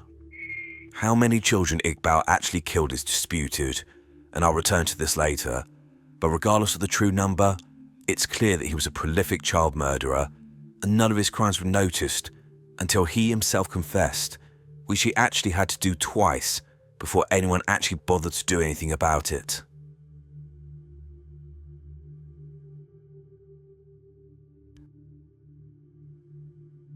In November 1999, a letter was received by Lahore police station, which was a confession, with the author stating they'd killed 100 boys. A few officers went to the address on the note, Iqbal's home, and knocked on the door. When he answered, he was agitated and abusive, and at one point, pulled out a gun and began threatening the officers, saying he would shoot himself if they didn't leave him alone. So, what did they do in this situation? Did they bundle him to the floor, arrest him, and search the property? No, they simply walked away. In December 1999, Javed Iqbal mailed the same letter, along with dozens of pictures of boys he'd murdered, to the offices of Jang, Pakistan's most popular Urdu language newspaper. This landed on the desk of the editor, Jamal Chisti, who later stated, quote, "After going through the contents of the envelope, I thought there could be 2 possibilities. Either someone was trying to frame him, or this man has really done it." Jamil and a colleague took it upon themselves to investigate, and they, like the police a month before, went to Iqbal's property. It was abandoned and padlocked. the two journalists scaled an outside wall in order to gain entry. What they found inside was like something out of a nightmare. They saw bloodstains all over the floor and walls, and noticed blood on a chain, the same one used to strangle the victims. There were sacks scattered around the floor, as well as a journal, with placards neatly pinned to the wall explaining what they'd found like some sick museum exhibit. One placard read, quote, "The 5 sacks lying in one corner of this room contain the clothes of 100 victims, while the remaining 3 contain 85 pairs of shoes belonging to them. All details of the murders are contained in the diary and the 32-page notebook that had been placed in the room. This is my confessional statement." Another read, quote, "I've decided to commit suicide." There was a distinct smell of decomposition, which seemed to be emanating from 2 barrels in the property. One of these was opened and found to contain human body parts which had been dissolved. Later, it would be determined that the barrels contained a human torso, as well as 2 feet amputated at the ankle. They were determined to be the remains of 3 different children who had been dead for some time. A placard on the wall near the barrels stated, quote, "The bodies in this room have deliberately not been disposed of, so that the authorities will find them after my suicide." Also found in the property were bags and bags of human hair, clearly taken from the heads of the victims due to how long this would take to dissolve in acid. This point, and the whole setup, indicates that Iqbal had set up a production line of murder and dismemberment, with him having researched every aspect of how to achieve his horrific objective of killing 100 boys as quickly as possible. It appears that he achieved this in approximately 12 months.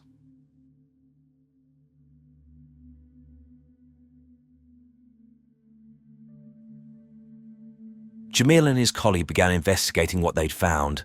Using the notebook they recovered, they were able to contact the families of children Iqbal had claimed to have murdered, and they were able to establish that these children had indeed disappeared. On December the 3rd, 1999, the story was published on the front page under the headline, quote, "Claim of murder of 100 kids," with 57 pictures of the murdered children being published on the front page, many of them smiling, not knowing about their impending horrific fate.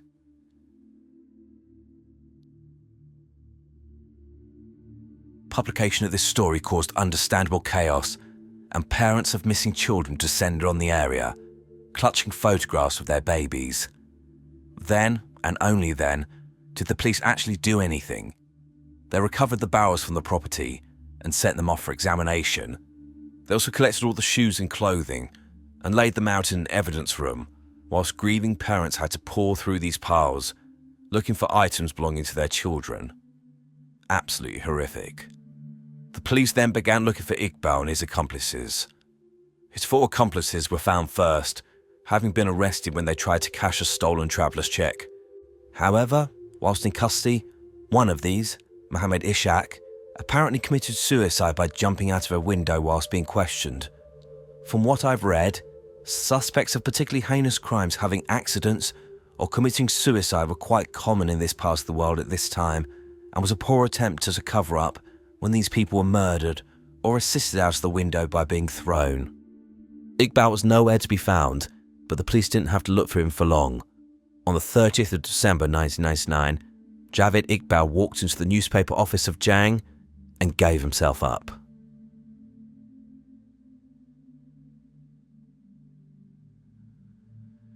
At the time, legal proceedings in Pakistan were usually held behind closed doors, but the court case against Javed Iqbal and his accomplices was widely covered by the cameras. Despite his confession, it's clear that Iqbal wanted things on his terms. He wanted attention and praise for what he'd done, but he didn't want to suffer the consequences of his actions, and so, despite writing a 30-plus page confession and leaving signs above all of the evidence, he claimed he was innocent of the offences. His claims were laughable. On one occasion, he said his confession about killing 100 boys was simply to bring attention to the plight of Pakistan's impoverished child population. Seriously?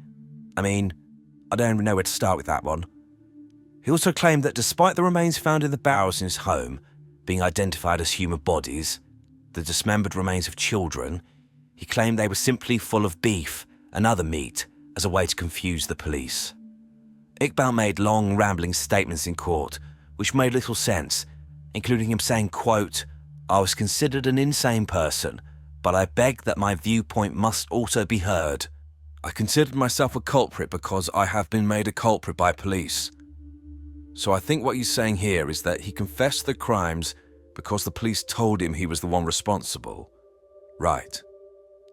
Inevitably, Iqbal and his accomplices were found guilty, and on March the 16th, 2000, stood to be sentenced before Judge Ranja. 13-year-old Mahmoud Sabir was sentenced to 63 years in prison. 15-year-old Mahmoud Nadim was sentenced to 182 years in prison. 17-year-old Sajid Ahmad was sentenced to death by hanging. As for Javid Iqbal, he was sentenced to death and then some. The judge ordered that he be strangled publicly in the street in front of the families of his victims. His body would then be cut into 100 pieces and dissolved in acid, exactly the way he had murdered so many children. However, despite this sentence being, in my opinion, quite fitting, it quickly caused an uproar amongst human rights activists and was appealed. It was determined that this sentence was abhorrent and could not be carried out. So, a new sentence date was set for the middle of October 2001, but Javid Iqbal would never attend this. On October the 9th, 2001, both individuals sentenced to death, Javid Iqbal and Sajid Ahmad, were found dead in their respective cells in prison. The official report was that they died by poisoning themselves. However, autopsies of both found they had clear signs of strangulation and a pattern of injuries suggesting they'd both been beaten at the time of their deaths and in the weeks and months before. I think it's pretty clear that the prison guards or prisoners, or both, took matters into their own hands with this one, but I'll leave that up to you to decide.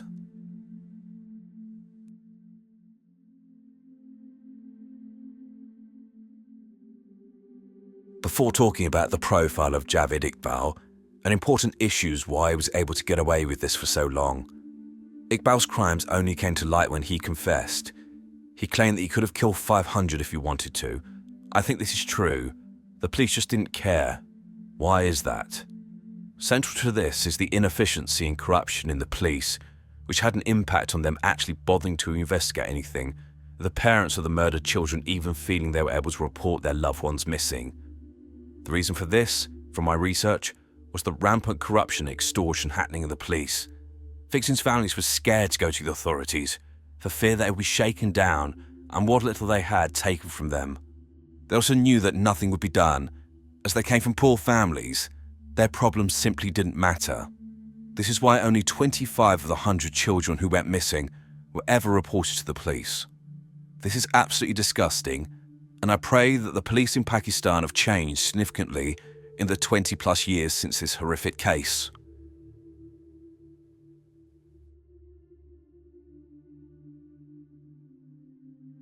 Before getting to Javid Iqbal's psychology, I want to play a very, very short clip of one of his ramblings, which I think was made to a journalist during an interview. ज़्यादा से ज़्यादा फांसी खुदा तो मेरी हस्ती को भी नबूस कर देता अगर खुदा एक आदमी, दो आदमी, 3 आदमी, 10 आदमी, 15 आदमी, 20 आदमी खुदा का नाम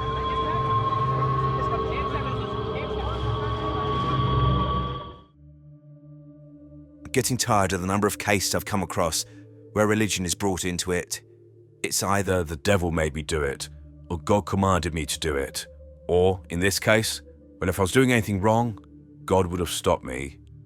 These are all examples of distancing language, shifting the responsibility of what they have done to someone or something else, allowing them to continue to diminish responsibility for their actions. It's clear that by the time that he appeared in court, Iqbal was panicking.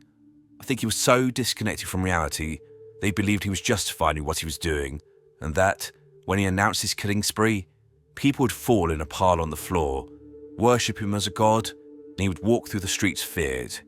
He'd stuck his middle finger up at society, and he expected society to simply back down, having learnt their lesson, don't mess with Javid Iqbal, and then continued on his merry way, like he's continuing to rape and murder children. I imagine he had fancies of newspaper interviews, television appearances where the focus would be on him and his accomplishments, with people fascinated by his genius and the fact that he'd fought back against oppression. That is the only reason why he confessed, to get this recognition, and why he contacted the media and surrendered himself to them. However, when reality hit home and he realised, hey, people are pretty pissed, he scrambled around looking for some way to wriggle out of this airtight coffin he created for himself. And this included claiming that he'd faked everything to send some sort of powerful message to raise awareness about the plight of impoverished children. That one I find particularly pathetic. Iqbal's mindset in his offending shows profound narcissism and psychopathic personality. He genuinely appeared to think that he was above everyone else and that he should be allowed to rape as many children as he wanted. How dare the police try to stop him? If they arrested him, it was not because he had violated the bodies and minds of these children. It was because no one recognised the genius of him. These children were merely objects for him to use and abuse, to gain sexual gratification, but then to murder in order to get its own back at society that had tried to stop his sick sexual behaviour. How many children Javed Iqbal killed is unclear. It seems as though some of the children he claimed to have murdered were later found safe and well, but this only accounted for around 4 or 5 of them. Also, around 20 to 30 of the victims have never been identified from their photos, which is heartbreaking, as these were likely children who had no one, and so, when they died, there was no one to even notice or search for them. However, around 70 of the children in the pictures were identified, and they have never returned home. So the actual total is likely to be somewhere between 70 to 90 plus, which is just a staggering and horrific total, which makes Javed Iqbal one of the most prolific serial killers in modern history. As with other men who considered themselves to be superior, akin to gods, Javed Iqbal was a coward who targeted the most vulnerable in society. I'm not advocating for death to anyone, but I for one do not mourn his passing or have particular negative emotions about the manner of his death. Albert Fish was an American serial killer, once described as, quote, the most vicious child slayer in criminal history. And, despite almost 90 years having passed since his death, I believe that he's still a strong contender for this horrific title. The reason for this is that Fish targeted young children who he raped, murdered, and apparently ate. Fish is known to have committed 3 murders, being executed for one of these, but is suspected of killing many more. He was also a sexual masochist, inserting needles into his own genitals for sexual pleasure. There are so many levels of depravity to Albert Fish, which earned him several nicknames, including the Werewolf of Wisteria, the Brooklyn Vampire, the Boogeyman, and the Grey Man. Welcome to Evil Among Us. Hamilton Howard Fish, who throughout his life wished to be known as Albert, was born on May the 19th, 1870, in Washington, D.C., to Randall and Ellen Fish. The dynamic in Fish's household was strange from the start, with his father being 75 years old at his birth, 43 years older than his mother, who was 32. Fish's mother Ellen had visual and auditory hallucinations and was likely suffering from schizophrenia, whilst his uncle was diagnosed with, quote, mania, so likely bipolar disorder, and spent time in a mental institution. One of his brothers was also diagnosed with, quote, mental affliction. In 1875, when Fish was 5 years old, his father, Randall, died of a heart attack, and his mother, Ellen, due to suffering from financial hardship, placed him in St. John's Orphanage, where he stayed for the next 5 years. During this time, Fish reported to have been physically abused on a regular basis, receiving beatings, which he realised he found sexually gratifying. So instead of avoiding wrongdoing, he would break the rules in order to be in these situations to get his kicks. Fish also implied that he saw boys abusing other boys and the custodians harming the children in various ways, both physically and likely sexually in both cases. In 1880, Ellen was able to secure a job and so took Fish out of the orphanage, but by this point, the damage was done. So you have indicators of Fish likely having a genetic predisposition towards mental illness, being raised in an environment where he was likely exposed to bizarre and unstable behaviour, who, at a young age, was subjected to physical violence and witnessed the same, which he saw was a way to get power over others, as well as sexual gratification. Lastly, it's clear he had a propensity towards exploring deviant sexual behaviours and practices. This combination resulted in Fish, from the moment he left the orphanage in 1880 at the age of just 10 years old, devoting his life to absolute depravity and the abuse of others. As an aside, I want to say that human sexual behaviour is obviously on a very wide spectrum, with people getting gratification from a variety of different acts and stimulus. Most of these fit within a list, albeit quite a long list. However, some people move outside of this quote normal spectrum and begin to be drawn to things that are risky and often illegal. For example, those who begin to watch material depicting bestiality, so sexual contact with animals and people.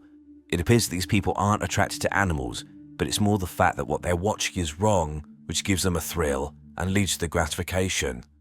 Without intervention, these people keep searching for more and more extreme material and experiences to get the same high again.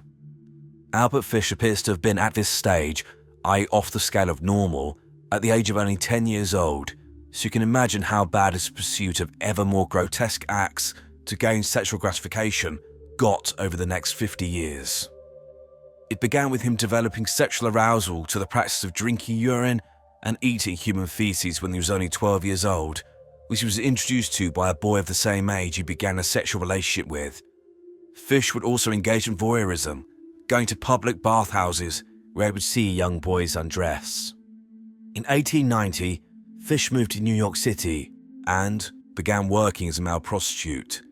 He also began to molest children, specifically small boys.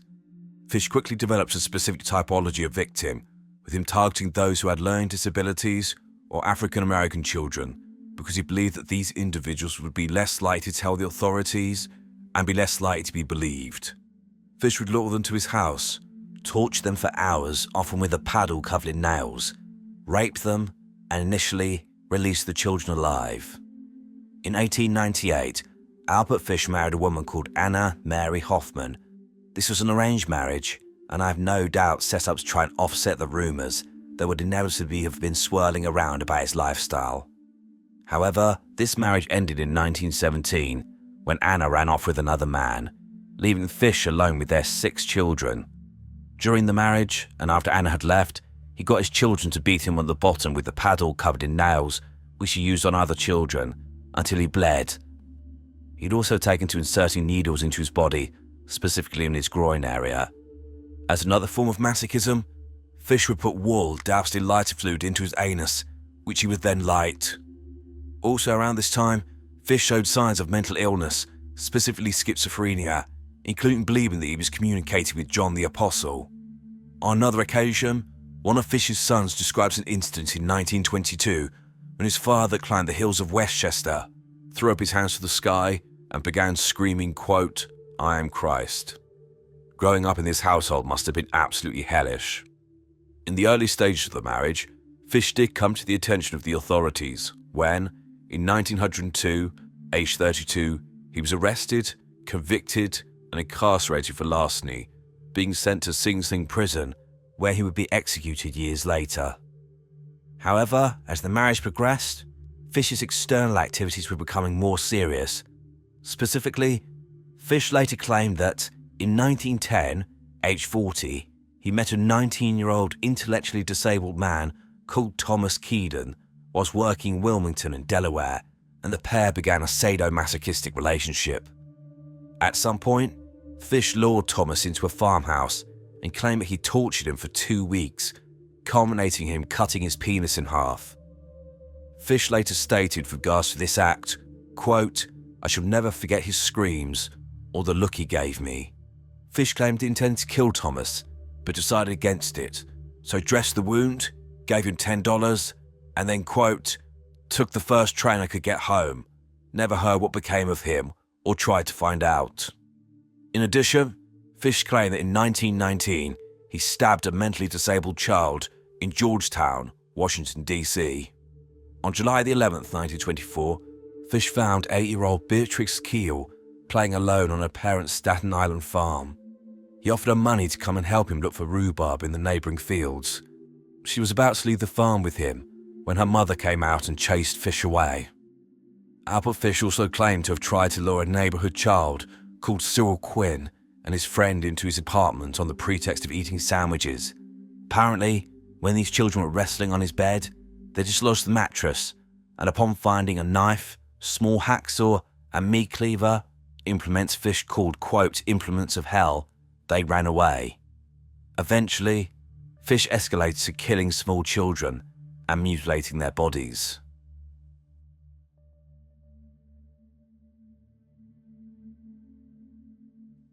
In chronological order, Albert Fish's first likely victim was 9-year-old Francis McDonnell, who failed to return home after playing catch with his friends in Port Richmond, Staten Island, on July the 12th, 1924.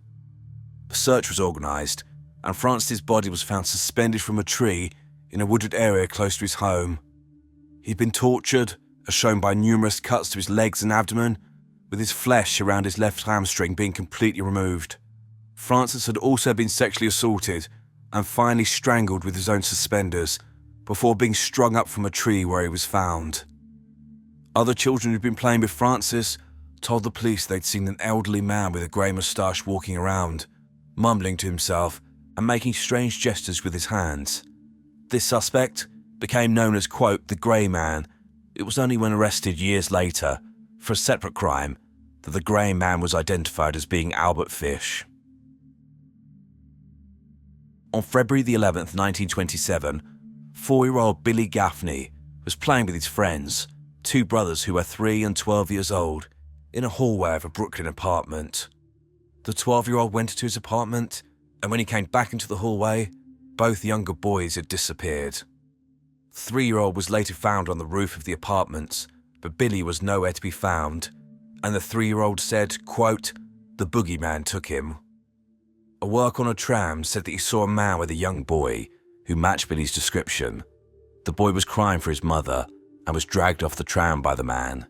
Police later identified the boy as being Billy, and the worker later identified Albert Fish as being the man after seeing a picture of him. Billy's body was never recovered, so what happened to him can only be taken from Fish's confession, which he dictated to his attorney after his arrest years later. I'll read out the confession, but please note, it's explicit, and if it's not obvious from the context, monkey refers to Billy's penis, and its peewees his testicles. So Fish stated, quote, I brought him to the Riker Avenue dumps. There's a house that stands alone, not far from where I took him. I took the G-boy there, stripped him naked, and tied his hands and feet, and gagged him with a piece of dirty rag I picked out of a dump. Then I burned his clothes, threw his shoes in the dump. Then I walked back and took a trolley to 59th Street at 2 a.m. and walked home from there. Next day, about 2 p.m, I took tools, a good heavy cat of nine tails, homemade, short handle, cut one of my belts in half, slit these halves into 6 strips about 8 inches long. I whipped his bare behind till the blood ran from his legs. I cut off his ears, nose, slit his mouth from ear to ear, gouged out his eyes. He was dead then. I stuck the knife in his belly and held my mouth to his body and drank his blood. I picked up 4 old potato sacks and gathered a pile of stones. Then I cut him up. I had a grip with me. I put his nose, ears and a few slices of his belly in the grip. Then I cut him through the middle of his body, just below his belly button. Then through his legs, about 2 inches below his behind. I put this in my grip with a lot of paper. I cut off the head, feet, arms, hands, and the legs below the knee. This I put in sacks, weighed with stones, tied the ends, and threw them into the pools of slimy water you'll see all along the road go to North Beach. Water is 3 to 4 feet deep. They sank at once. I came home with my meat. I had the front of his body I liked best, his monkey and peewees and a nice little fat behind to roast in the oven and eat. I made a stew out of his ears, nose, piece of his face and belly. I put onions, carrots, turnips, celery, salt and pepper. It was good. Then I split the cheeks of his behind open, cut off his monkey and peewees and washed them first. I put strips of bacon on each cheek of his behind and put it in the oven. Then I picked 4 onions, and when the meat had roasted about a quarter of an hour, I poured about a pint of water over it for gravy and put in the onions. At frequent intervals, I basted his behind with a wooden spoon so the meat would be nice and juicy. In about 2 hours, it was nice and brown, cooked through. I never ate any roast turkey that tasted half as good as his sweet, fat little behind did. I ate every bit of the meat in about 4 days. His little monkey was as sweet as a nut, but his peewees I could not chew. Threw them in the toilet. As Billy's remains were never found, none of Fish's claims could actually be verified. On May the 25th, 1928, Albert Fish saw a classified advert in the Sunday edition of the New York World that read, quote, "Young man, 18, wishes position in country, Edward Budd, 406 West 15th Street." 3 days later, Fish, on the 28th of May 1928, travelled to the Budd family residence and claimed to be a farmer called Frank Howard who could hire Edward and a friend of his. Fish later stated that his intention was to abduct and mutilate Edward, then leave him to bleed to death. Fish left saying he would send for the boys in the next few days, but this didn't happen.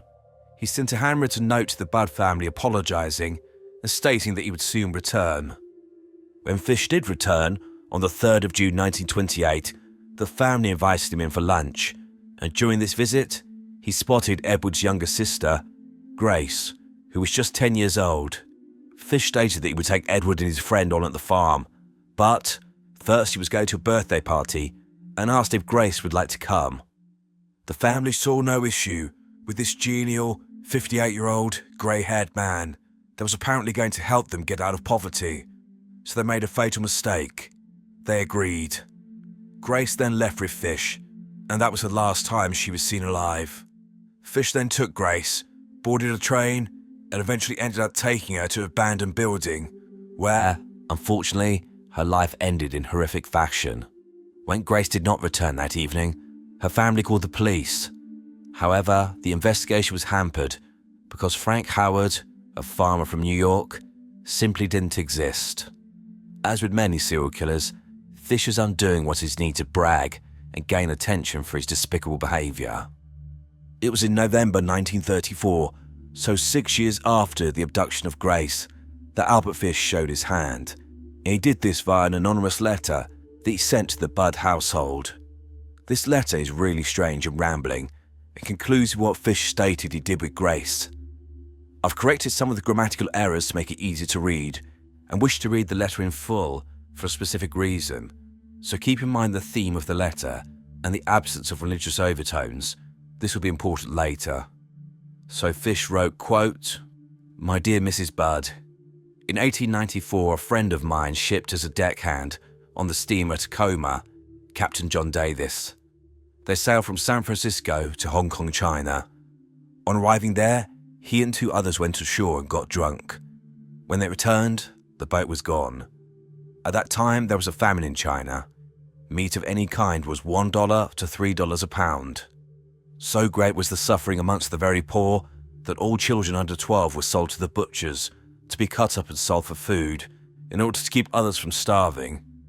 A boy or girl under 14 was not safe in the street. You could go into any shop and ask for steak, chops, or stew meat. Past the naked body of a boy or girl would be brought out and just what you wanted cut from it. A boy or girl's behind, which is the sweetest part of the body and sold as veal cutlet, brought the highest price. John stayed there so long, he acquired a taste for human flesh. On his return to New York, he stole 2 boys, one 7, one 11, took them to his home, stripped them naked, tied them in a closet, then burned everything they had on. Several times every day and night, he spanked them, tortured them, to make their meat good and tender. First he killed the 11-year-old boy because he had the fattest ass and of course the most meat on it.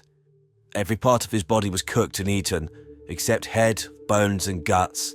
He was roasted in the oven, all of his ass, boiled, broiled, fried, stewed. The little boy was next, went the same way. At that time, I was living at 409 East 101st Street, rear, right side. He told me so often how good human flesh was, I made up my mind to taste it. On Sunday, June the 3rd, 1928, I called on you at 406 West 15th Street, bought you pot cheese, strawberries. We had lunch. Grace sat in my lap and kissed me.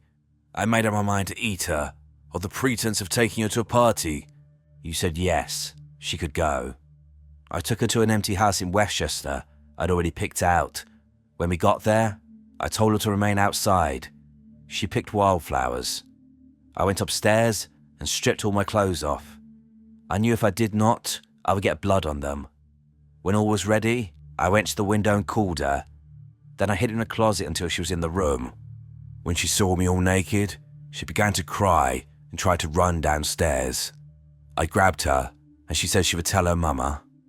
First I stripped her naked. How she did kick, bite and scratch. I choked her to death, then cut her in small pieces so I could take my meat to my rooms, cook and eat it. How sweet and tender her little ass was roasted in the oven. It took me 9 days to eat her entire body. I did not fuck her though. I could have had I wished. She died a virgin. However, when he was eventually caught, Fish fluctuated between claiming he had not raped Grace and admitting he had done this very thing.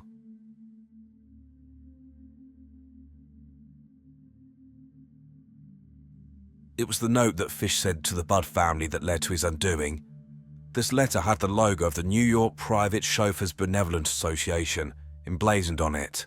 The police went to the organisation and spoke to a janitor who was determined had owned this stationery, but he stated he'd taken it to his former home, a room at 200 East 52nd Street, and he'd left it there when he moved out. This room had then been rented out to Albert Fish. Police went and waited outside the apartment door and waited for Fish to return. He initially agreed to go willingly, but then pulled out a razor and tried to attack the officers. He was quickly subdued and taken into custody. He quickly confessed to killing Grace Budd and being the author of the note sent to the family many years after her abduction. Fish directed the police back to the property where he'd murdered Grace, and, when looking in the grounds, they recovered her skull, but almost nothing else of her remains. To cement their case further, Edward Budd, Grace's brother, was driven to identify Fish face to face. When Edward saw Fish, he launched himself at him, screaming, quote, "You old bastard, dirty son of a bitch." Fish showed no emotion, which prompted Edward to state, "Don't you know me?" Fish answered politely, quote, "Yes, you're Mr. Budd." It should be noted that Grace Budd's death was the only one that Fish was ever tried for. He confessed to the 2 other crimes later and did not go to trial, likely because of the outcome of the hearings related to Grace's murder.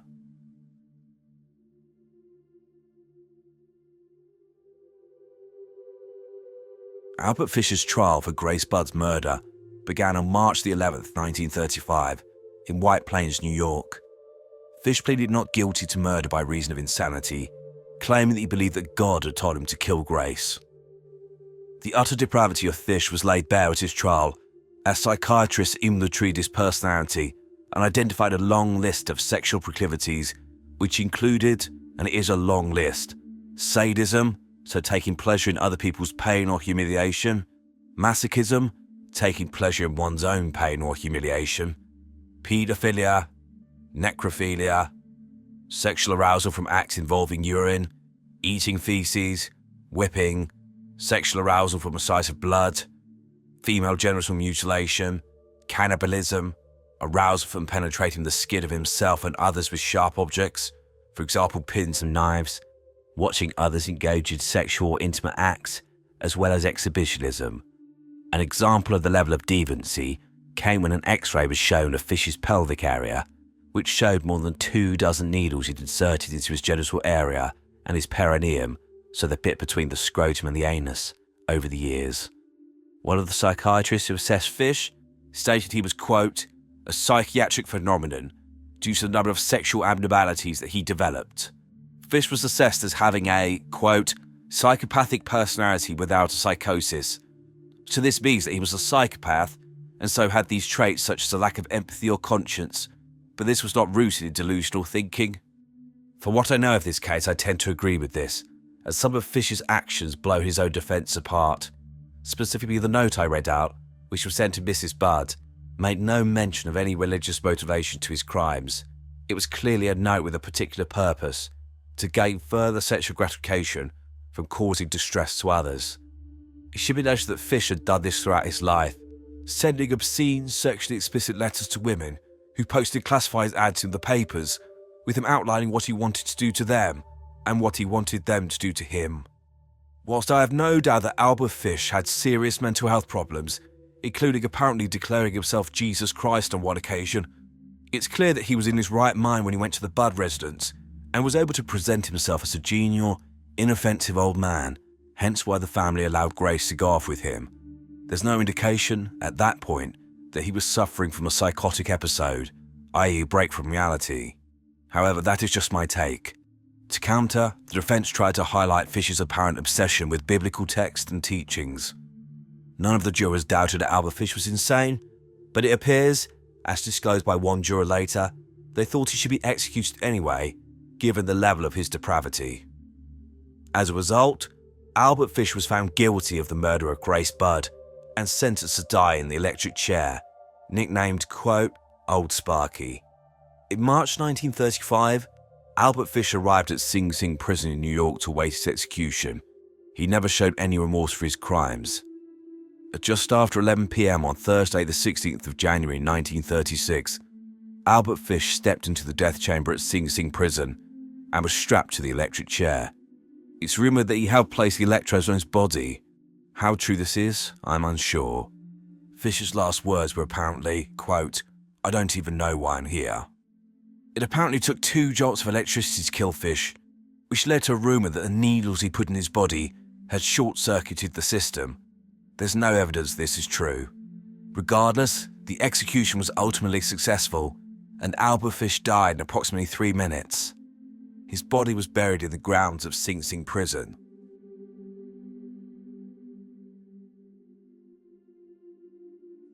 Albert Fish claimed to have killed over 100 people, but authorities believe he killed closer to 10 children.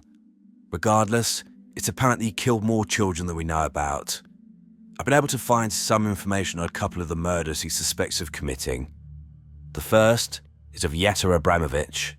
Yetta was born in Russia, and by the time of her death, on May the 14th, 1927, was 12 years old, living with her family in New York. On this day, she was strangled and beaten on the roof of a 5-story apartment house at 1013 Simpson Street. She died later in hospital. I've looked into it, but I cannot find specific information about why Albert Fish is suspected in this case, aside from noting that apparently a tall young man was seen in the area and that he tried to lure children off the street before he met Yetta. However, Fish was 57 at this point, so I'm unsure why he's connected. Also, there was no mutilation, which seems to have been his hallmark. The second murder is that of 16-year-old Mary Ellen O'Connor, who was murdered on February the 15th, 1932, with her mutilated body being found in a wooded area in Far Rockaway in Queens. Albert Fish is suspected as, at the time of her murder, he had a job painting houses a short distance away.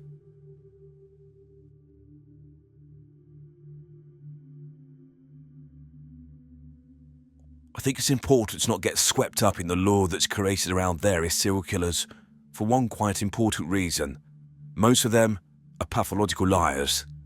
This is sort of understandable to some extent, as in order to gain access to victims and get away with their crimes, they're often skilled manipulators and have a disturbing ability to deceive others. However, it muddles the waters when trying to get a handle on these people. With regards to Albert Fish, he appears to fit this mould, with him being described as a pathological liar in texts I've read, with him changing elements of his narrative as time progressed.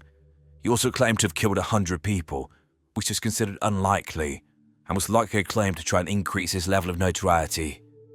His case reminds me of that of Otis Sewell, who claimed that between the 1960s and 1980s, he killed 600 people, whilst his accomplice, Henry Lee Lucas, claimed to have killed a further 100 on top of that. They were no doubt killers who ended the lives of many, but many of their claims have been disproven. Also, it's clear that Fish got a sick kick out of causing others disgust, including writing sexually explicit messages to women who saw in the classified ads. Much of what we know about Fish's crimes came from his own confessions, with little evidence to back it up. So how much of it can we believe? In particular, I have some skepticism about his claim of being a cannibal. When you read the notes regarding his consumption of Grace Budd and Billy Gaffney, they seem extremely melodramatic, trying to make an already horrific situation even more salacious. For example, the preamble in his letter to Grace's mother about famine in China is completely unrelated to what he goes on to talk about. Also, parts of his letter were clearly determined to be nonsense. Yes, there have been famines in China, but not one where children under the age of 12 were sold to butchers, and you could walk into these establishments and they'd wheel out the dead body of a child and you could take pieces of meat from them. Instead, I read that some detectives felt that he was trying to set up a defense of insanity in order to escape the electric chair, which obviously didn't work. His case is also different to that of Issei Sagawa and Richard Chase, where horrific evidence was recovered to corroborate their cannibalistic crimes. It's clear that, as outlined in court, Fish had a sexual arousal to the concept of cannibalism. Whether he followed through with this is ultimately unclear. Potentially there's truth in his confessions, but this is buried under a lattice of lies, or perhaps these were just the ramblings of an unsound mind. We will never know. However, even discounting the cannibalistic element, it's clear that Albert Fish was an extremely dangerous and predatory paedophile whose whole life was devoted to utter depravity in order for him to get his sexual kicks. Regardless of what he did to these victims' bodies post-mortem, I have little doubt their final moments were horrific, with him using their bodies to live out his fantasies revolving around sex, torture and pain. Even with this profile, I would agree that he was one of the most vicious child slayers in history. I've no doubt Albert Fish killed many more children than we know about, and his true number of victims will likely never be known. On February the 20th, 2015, Avon and Somerset Police in the UK received a phone call from the family of Becky Watts, who was just 16, saying that she'd gone missing. Within hours, an intense search was started, and desperate appeals were made by her family for information. However, by this point, she was already dead, having been murdered by her stepbrother, Nathan Matthews, a paedophile who had a fixation on petite teenage girls. As if killing her was not bad enough, she'd been dismembered, and the police captured him buying the circular saw he used for this sickening task. But he was not alone in his crimes. He was helped by his girlfriend, Shauna Hoare.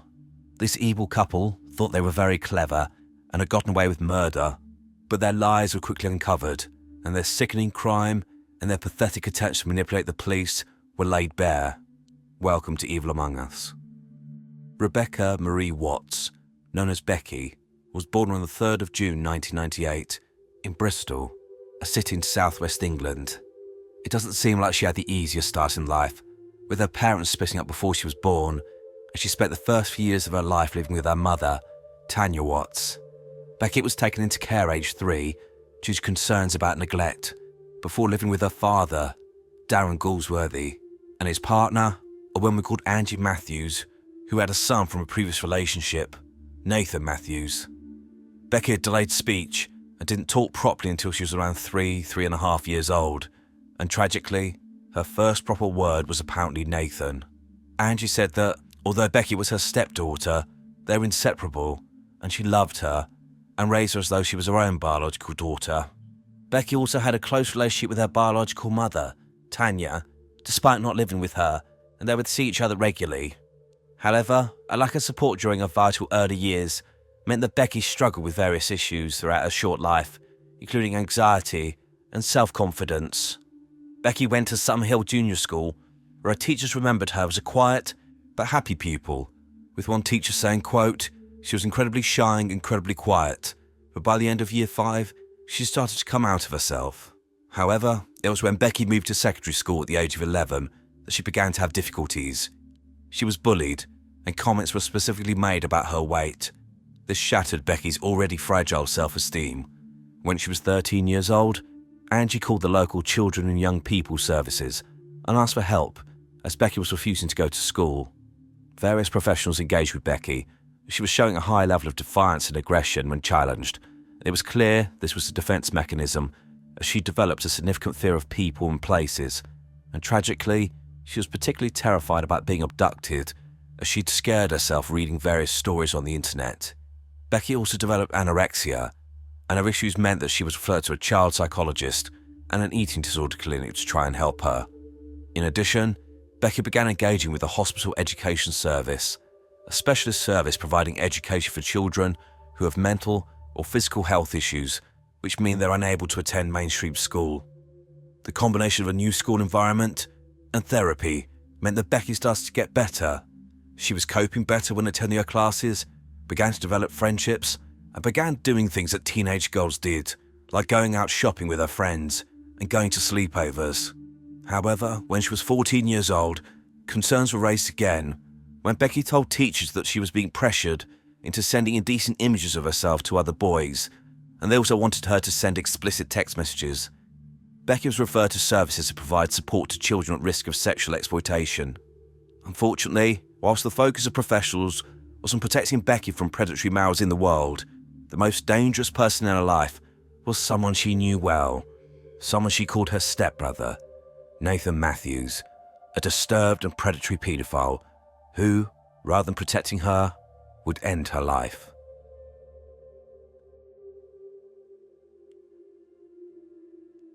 I usually refer to the offenders in my videos by their last name, but as one of their last names is Hoare, using this might distract from what I'm saying, so I'll just use their first names on this occasion.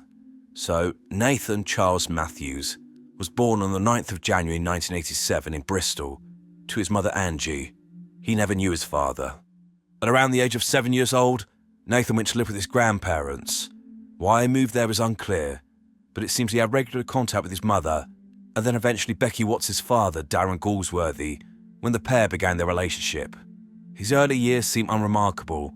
There may have been early warning signs suggesting the monster he'd become, but none of these are documented. As a teenager, Nathan joined an army cadet attachment at Cadbury Heath in Bristol. He seemed to enjoy this and was seen as a model cadet. During this time, he was given weapons training, but also, importantly for later, was taught how to deal with spillages, including using a product similar to cat litter to absorb liquid, but also cover up odour. Nathan went on to study electrical engineering at the City of Bristol College, before, at the age of 18 years old, joining the Royal Logistics Corps Army Reserves, training at the Maindee Barracks, Cardiff, so basically he was a part-time soldier. It was at this point where warning signs appear to have been noted. Nathan was described as a good soldier, but was also known to be, quote, stroppy, with a fellow squaddy stating, quote, he had a bit of an anger problem at times. He would sometimes snap in frustration and throw things in temper sometimes. It's also important to point out at this point that since he was a child, Nathan suffered from a rheumatic condition known as fibromyalgia, a chronic illness that causes pain and tenderness throughout the body. The severity of this condition varies from person to person, but in Nathan's case, it was sometimes severe and he would often be debilitated by pain. So it seems likely that Nathan was a man plagued by feelings of inadequacy and shame due to his height, with him being only 5'5", and his physical health issues. It seems that Nathan was a petulant, immature man who expected others to do what he said. He wanted to be in control of situations and people, as a way to feel powerful to offset the deep, dark hole of insecurity inside of him. As he got older, Nathan's behaviour in the family home also began to deteriorate. Initially, he and Becky appeared close, but he began to resent her. He was jealous of how close she was with Angie, and he looked for any opportunity to destroy her self-esteem. This included calling her fat, knowing full well that she was battling anorexia. The pair would have frequent arguments, and this included Nathan chasing Becky upstairs, shouting that he would kill her. Becky once told a psychologist that she was afraid of Nathan. However, it was what Nathan was doing in his private life which gives a window into his twisted mind. So from around his mid-teens, Nathan developed an obsession with pornography and would spend hours at a time watching porn on his computer. He had a particular obsession with videos and pictures showing violent sex with females, and especially while they were restrained in some way. Evidence later showed they'd been watching videos where the scenario was men breaking into homes, tying up and raping the female occupants.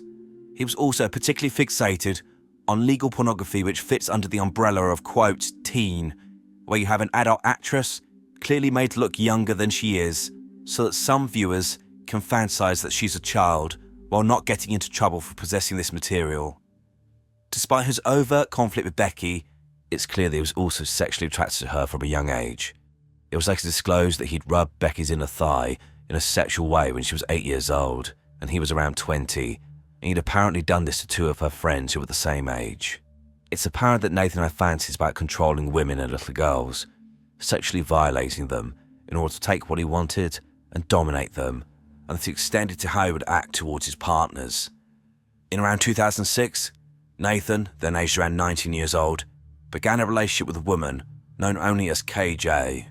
She later reported to the police that Nathan was controlling and abusive in the relationship, demanding sex whenever he wanted, as well as controlling who she saw and what she did. He would always either need to be with her or in constant contact with her, questioning her on what she was up to. KJ managed to escape the relationship. I do not know how old KJ was, but it seems that she may have been an adult, or at least over the age of consent in the UK, which is 16. However, after KJ left him, it appears that Nathan began looking for teenage girls to start relationships with, and he was looking for those who were particularly vulnerable.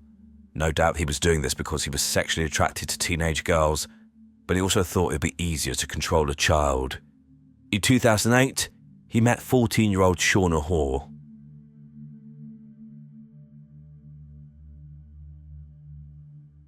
Shauna Stacey Charmaine Hoare was born on the 12th of February 1994 in Bristol. Her childhood was extremely dysfunctional.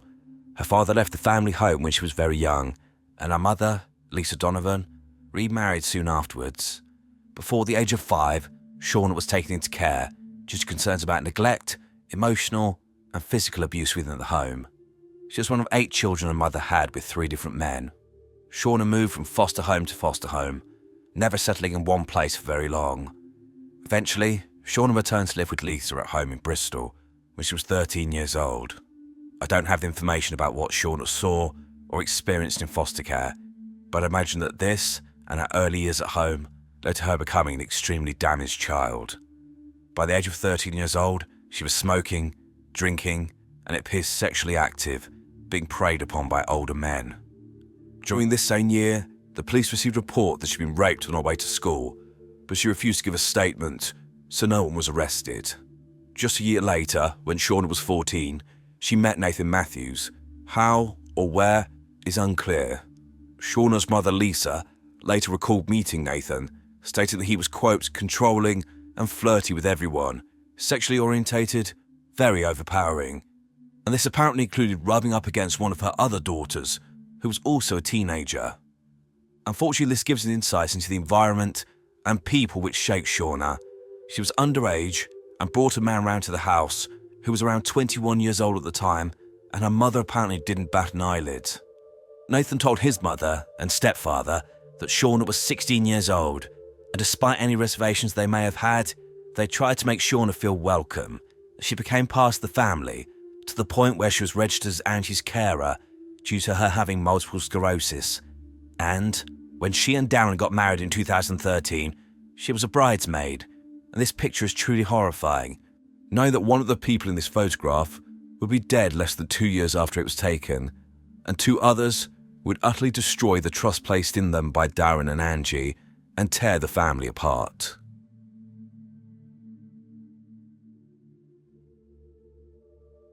In order to fully understand the murder of Becky Watts and what happened afterwards, I need to explain the relationship between Nathan Matthews and Shauna Hoare, which began in 2008 and continued for around the next 7 years until their arrest. It was a complicated relationship, which, in my opinion, was characterised by a shifting dynamic that began with obvious one-sided abuse, but then devolved into something even more horrific. I want to be clear that by highlighting trauma in the backgrounds of the offenders in my videos, I'm not condoning their actions. I merely provide this information to help understand the people they were. Trust me, whilst I might empathise with the trauma in their lives, I've absolutely no sympathy for the crimes they commit. With that being said, it's clear that Nathan was abusive and controlling towards Shauna. She was not allowed to buy cigarettes and other items for herself, and had to ask him. When he would buy her things, he would expect her gratitude to be paid with sexual favours. Nathan would also demean Shauna, saying she was, quote, too fat and needed to lose weight. He directed what she could eat and when.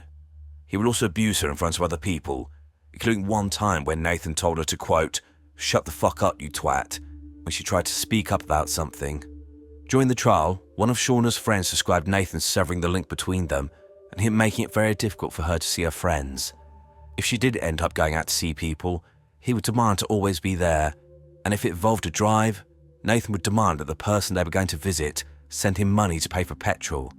Shauna later described the relationship as follows, quote, "I basically spent almost 6 years joined to him. One way or another, it was like I was going to be stuck like this forever, never able to go out, do anything." When she was 16, Nathan gave Shauna permission to go to college, where she wanted to study childcare, but he quickly changed his mind and forbid her from going due to his jealousy about her even speaking to other men. He and Shauna began living together from around 2010. Neither worked consistently and so relied on benefits, and their home, as shown later, was in a state of squalor. Behind closed doors, Nathan was also violent and frequently beat Shauna, with the most serious incident, which has echoes of his lace behaviour, involving him grabbing Shauna by the hair and then strangling her for several seconds. If Shauna tried to leave the relationship, Nathan would pull out every trick in the book to regain control over her, including trying to gain sympathy by self-harming. On one occasion, when she ended the relationship, Nathan stabbed himself with a fork and violently scratched his own face. As Shauna grew up, Nathan appears to have lost sexual interest in her and looked for other ways to get his kicks. One way was to ask Shauna to organise a threesome with one of her young-looking friends, which happened several times, with him filming this. However, he'd also tell Shauna about his fancies about abducting and raping teenage girls. Text messages recovered after both of their arrests show the sickening fancies that both appeared to have, with Shauna apparently encouraging Nathan and even trying to procure him potential victims. In November 2014, just months before Becky's murder, Nathan was working as a takeaway delivery driver when he delivered a takeaway to a 16-year-old girl's house. Obviously, due to having an order, he knew her name and began searching for her on Facebook. Messages show that Nathan gave Shauna her name and asked her to message the girl, which she did, apparently to try and convince her to come round so that Nathan could have sex with her. Whether she responded is not entirely clear, but on the 2nd of January 2015, Nathan sent the following message to Shauna saying, quote, "She came into the shop, but didn't speak to me. I didn't say anything to her either, as I was talking to a man. Laugh out loud, awkward."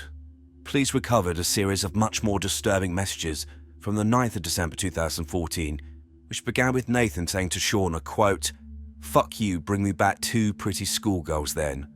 Shauna replied, "Laugh out loud, yeah, I'll just kidnap them from school." Later that day, Shauna sent Nathan a message saying, quote, "Just went to Cost Cutter and saw a very pretty petite girl, almost knocked her out to bring home, laugh out loud." Less than a minute later, Nathan wrote, "Don't you almost me, now fucking do it, bitch." Shauna said, "Laugh my fucking ass off, yeah? I'll just go back in time to when I saw her, time travel with her to our attic, laugh out loud." Police were able to track down both children and establish they'd not been harmed, but it became clear the resemblance that both girls had to Becky, and, generally, from the contents of his computer, it was apparent that Nathan was fixated with children who looked just like his stepsister. Living in squalid conditions, barely working, whilst watching pornography together and discussing Nathan's sexual fantasies, the topic of Becky inevitably came up repeatedly. Shauna would later state in court that Nathan said he, quote, "hated Becky." I think there are 2 reasons for this, compared to the bullshit he came up with in court. Firstly, her lifestyle. He was a man who demanded nothing, living in a shit tip. But Becky, the intruder in the family, was a beautiful 16-year-old girl with her life ahead of her, who was starting to overcome her difficulties and live her life. But I think he also hated that he could not have her. She was his sexual obsession, and not being able to have her was driving him crazy. So by early 2015, he devised a plan to take what he wanted by kidnapping and raping her and depriving Becky of the life he felt that he deserved by killing her. Shauna was inevitably a victim in this relationship when she was a child, the girl in the hands of a predatory, manipulative paedophile who ground her down, who spent significant efforts moulding her into the woman that she became. I think the repeated exposure to the sick, depraved man that Nathan Matthews is led to Shauna, who was already a very troubled person, developing horrific, distorted attitudes and beliefs, which meant that she shared his delusions that abducting, raping, and killing children was acceptable, and, like him, probably found these fantasies sexually arousing. This is known as a folie à deux, and is something seen in other killer couples. However, regardless of whatever control and influence Nathan had over Shauna, I firmly believe that he simply built on something that was fundamentally missing within her all along, including a lack of conscience and a lack of empathy for others. I think this is shown by her cold and cat-fainted behaviour after the murder. I think looking a bit deeper into her background, you begin to see her own twisted behaviour before she'd even met Nathan. Specifically, people who knew Shauna when she was a child state that she was a compulsive liar. She would pretend to be pregnant and have cancer in order to gain attention. She was fully willing to manipulate others in her own right. I think one point which would likely guarantee any sympathy for Shauna is lost, and further epitomise the selfishness and horrific nature of the pair, is the fact that these two had a child together, a daughter. They themselves were parents. This is detail that doesn't appear in almost any newspaper article, but is confirmed by a serious case review that I've read, and Shauna herself in one of her police interviews. This child was born towards the end of 2012. I've got no other information, but even this speaks volumes. Despite being a mother herself, the parent of a female child, she was willing to help her partner rape and murder the child of another mother. Same logic applies to Nathan. It's clear they both didn't give a shit about this child, risking their daughter growing up without a mother or a father just so Nathan could get his kicks. So regardless of whether Shauna was a victim once upon a time, by the point of the murder she was a willing accomplice, a mother who decided that her and her partner's fantasies of raping and killing someone else's child were justified. The date chosen to abduct, rape and kill Becky Watts was the 19th of February 2015, and it's clear this date was chosen for a reason. Becky's father Darren would not be home, and Angie had a hospital appointment. Becky would be alone in the house. By this point, Nathan put together what was described in court as a, quote, kidnap kit. This included a large bag, stun guns, handcuffs, face masks, and duct tape. With everything in place, this evil pair put their plan into action.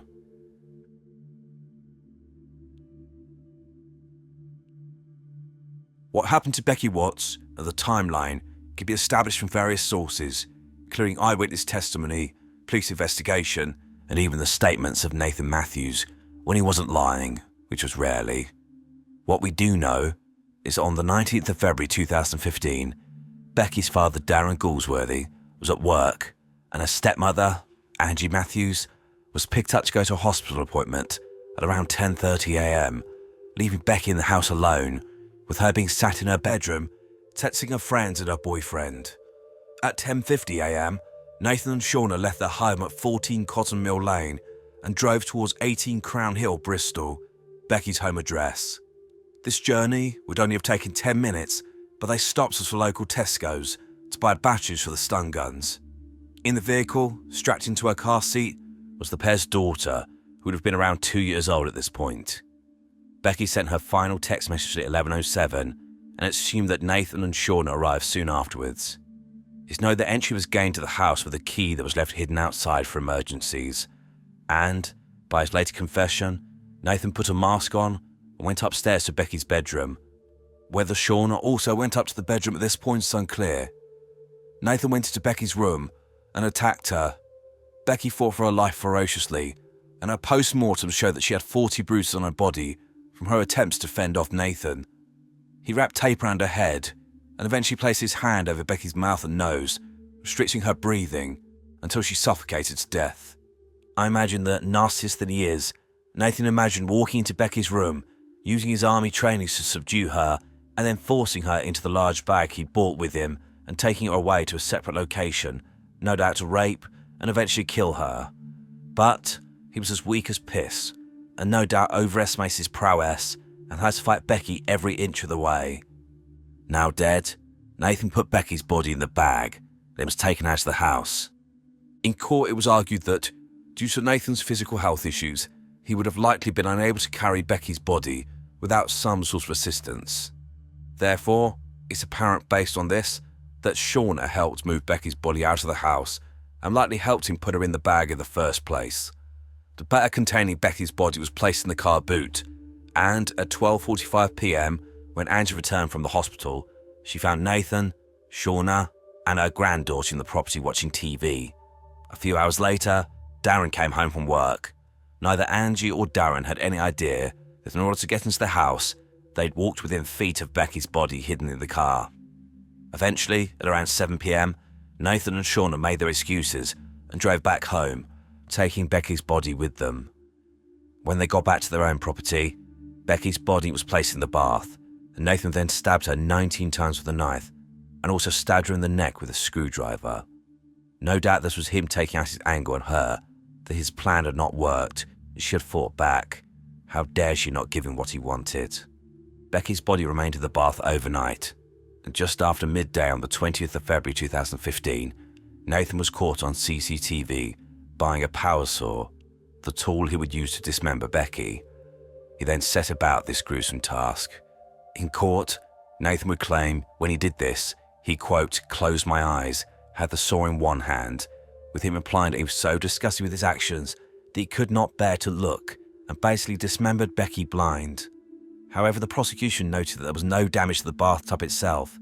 Nathan was fully in control and methodically cut up the body of his 16-year-old stepsister. That same day, Shauna made searches online, including going on YouTube and typing, quote, "Do you want to hide a body?" Sickeningly, what she was looking for was a spoof video of the song "Do You Want to Build a Snowman" from the film Frozen, which depicts two girls acting out a scene where they place a body inside a rucksack and sing lyrics such as, quote, "Will you help me hide a body? It doesn't have to be in one piece." So these two pieces of shit, whilst the dead body of a 16-year-old child was lying in their flat, were listening to a comedy parody song. This detail shows the absolute lack of remorse of this pair. They were no doubt exhilarated by what they had done, and like typical psychopaths, they obviously thought they were very clever and could easily get away with this. Becky's body was cut into 8 pieces, and her head, left arm, right hand, left hand, right leg, left leg and torso were all wrapped separately, being bound tightly in cling film, duct tape and parcel tape. Some of the parts were covered in table salt or cat litter in order to absorb any fluids and reduce the smell of decomposition. Becky's body was then placed inside 3 suitcases. On both February the 21st and February the 22nd, 2015, Nathan and Shauna were seen going to various shops, buying cleaning products to try and cover up the crime scene.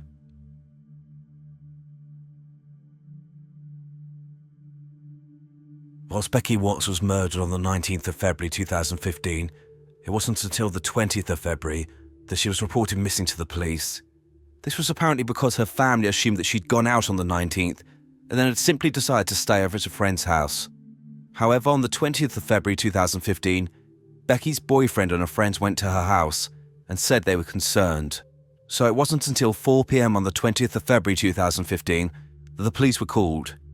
They began the investigation immediately, and it soon became clear the circumstances of Becky's disappearance were suspicious, as she hadn't got any money with her, no change of clothes, and she hadn't told anyone where she was going. The police began searching the local area, including going house to house and searching open areas, including a local nature reserve.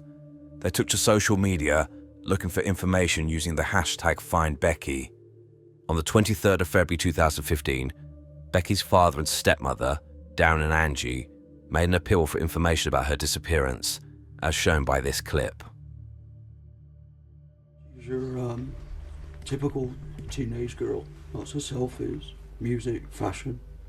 Becky's father and stepmother told me today that her disappearance is completely out of character, and they are desperate for news. Bex, if you can see this, get in contact. And if anyone out there knows something, just tell us. Just bring her home safe. If you've got her, then put her somewhere we can find her. We want her home, please. She's not in trouble. She's just wanted here. We just want her back. That's all we want. This clip is haunting, not only because, by this point, Becky was already dead and had been dismembered, but also because her son killed his daughter. Police quickly became interested in Nathan and Shauna, as they had been in the house around the time that Becky went missing. Initially, they were considered witnesses, and the police first contacted them on the 23rd of February 2015 to come in for interview.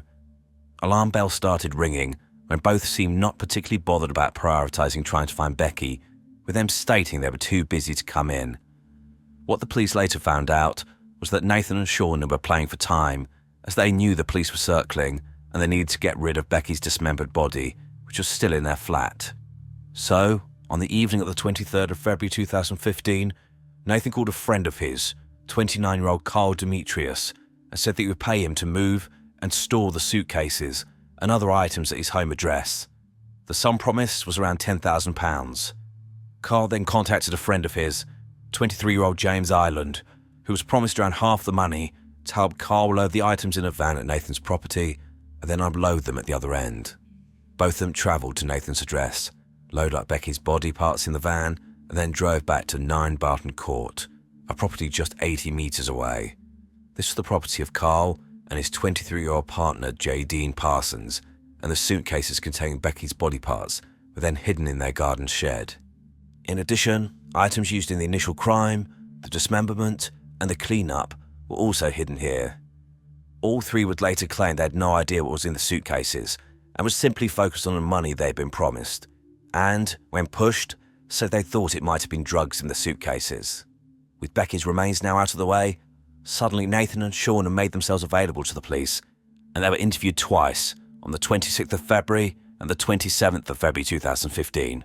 Both were cocky, confident, and especially related to Nathan, seemed amused by the whole situation, with him smirking during questioning and complaining about his back hurting and how being questioned was hurting his little brain. I'm going to show 2 clips. The first is part of the first interview with Shauna on the 26th of February 2015, which I've had to cut up because the sound goes completely haywire towards the end. The second clip shows part of her second interview the next day. I think we got there about 11ish. The door was locked, so obviously we used a key from underneath the recycling bin. Got in, heard music upstairs, assumed Becky had been in then. I went into the kitchen to get a cigarette and went to go outside to have a cigarette. My daughter started whinging because she wanted to come out with me, so I took her down to the garden to help feed the rabbit while I had a cigarette. Probably was about 15-20 minutes. Then we came back up. I went into the kitchen to get a drink. I think I was washing my hands. Then I heard the front door slam. Carried on washing my hands, went into the living room. And then I think it wasn't until a lot later on that Angie asked me if Becky had gone out. And I said, yeah, I heard the door go. She must have gone out earlier. Washing my hands, I think. I heard the door slam, front door. Again, I didn't look at the time or think anything of it, so I didn't really kind of like, oh, what was that? It was just the door, so Becky would have gone out. Yeah. Okay. Sorry, I think I've accidentally got this in the wrong order here. Okay. You have to clarify this. So, right, let me just go back slightly then, if I could. The door slamming then. You've already said you got to go from the kitchen through to the living room. Yep. So, how far away from that front door would you be? But you've got the front door, the living room, and about halfway up the hallway is the kitchen. So I would have been at the sink. So no distance, a reasonable amount, I'd say. Okay. And immediately before this sound of the door slamming, what could you hear then? I think it was just CBeebies again, to be honest. I was kind of more, trying to make sure I had vitamins back and getting my drink. Yeah. No, I heard stomping down the stairs. That's what made me think that Becky had left in a mood. So I said to Angie, because obviously the door slammed, but I wasn't sure if that was the wind. I took it because there was like quite stomp down the stairs. I assumed, she was in a bit of one of her tantrums. Yeah. And then the only other thing was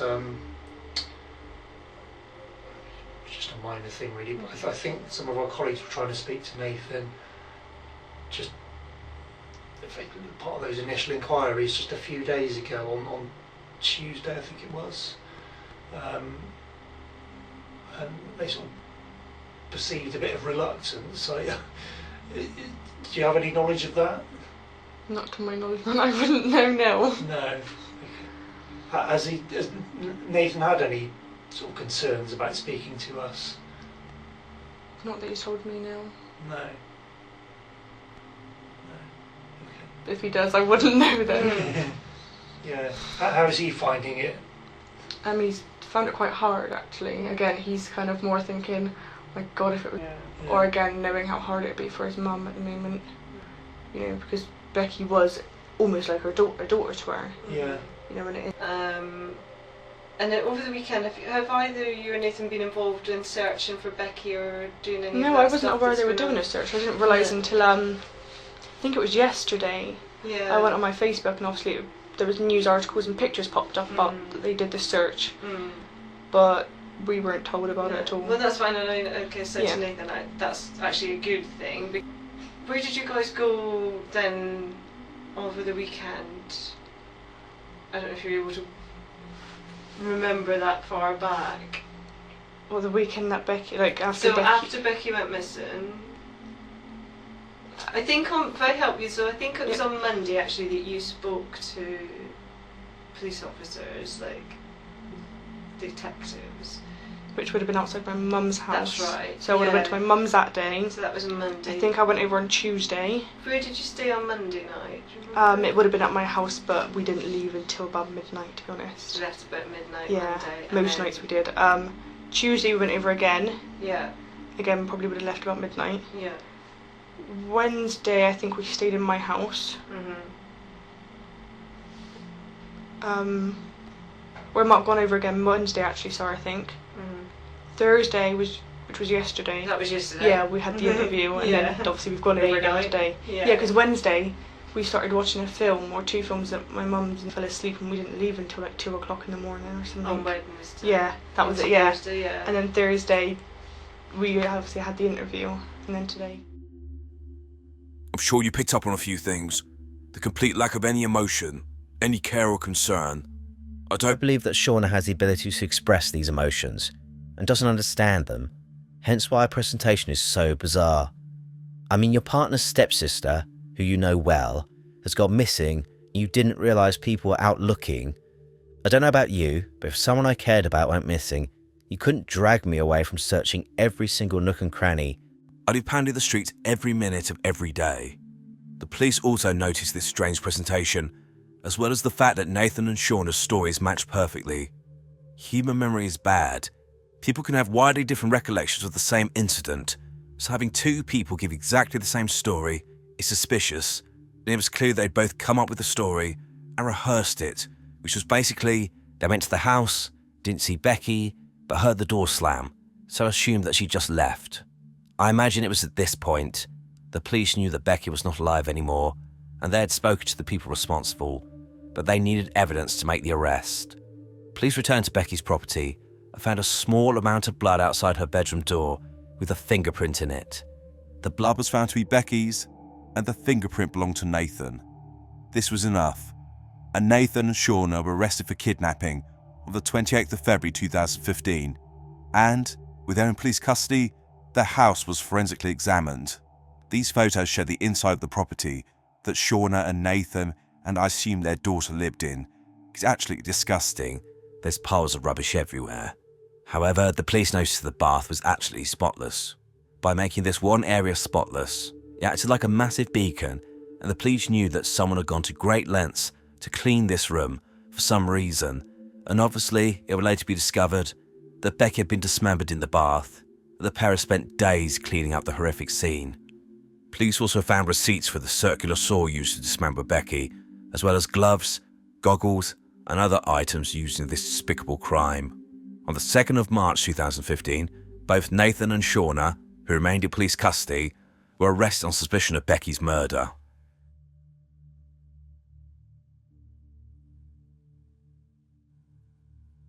On the 2nd of March 2015, after days of questioning, with all the evidence stacking up against him, Nathan Matthews gave the following prepared statement to the police, which reads, quote, "I, Nathan Charles Matthews, date of birth 9th of January 1987, accept that I am responsible for the death of Rebecca Watts.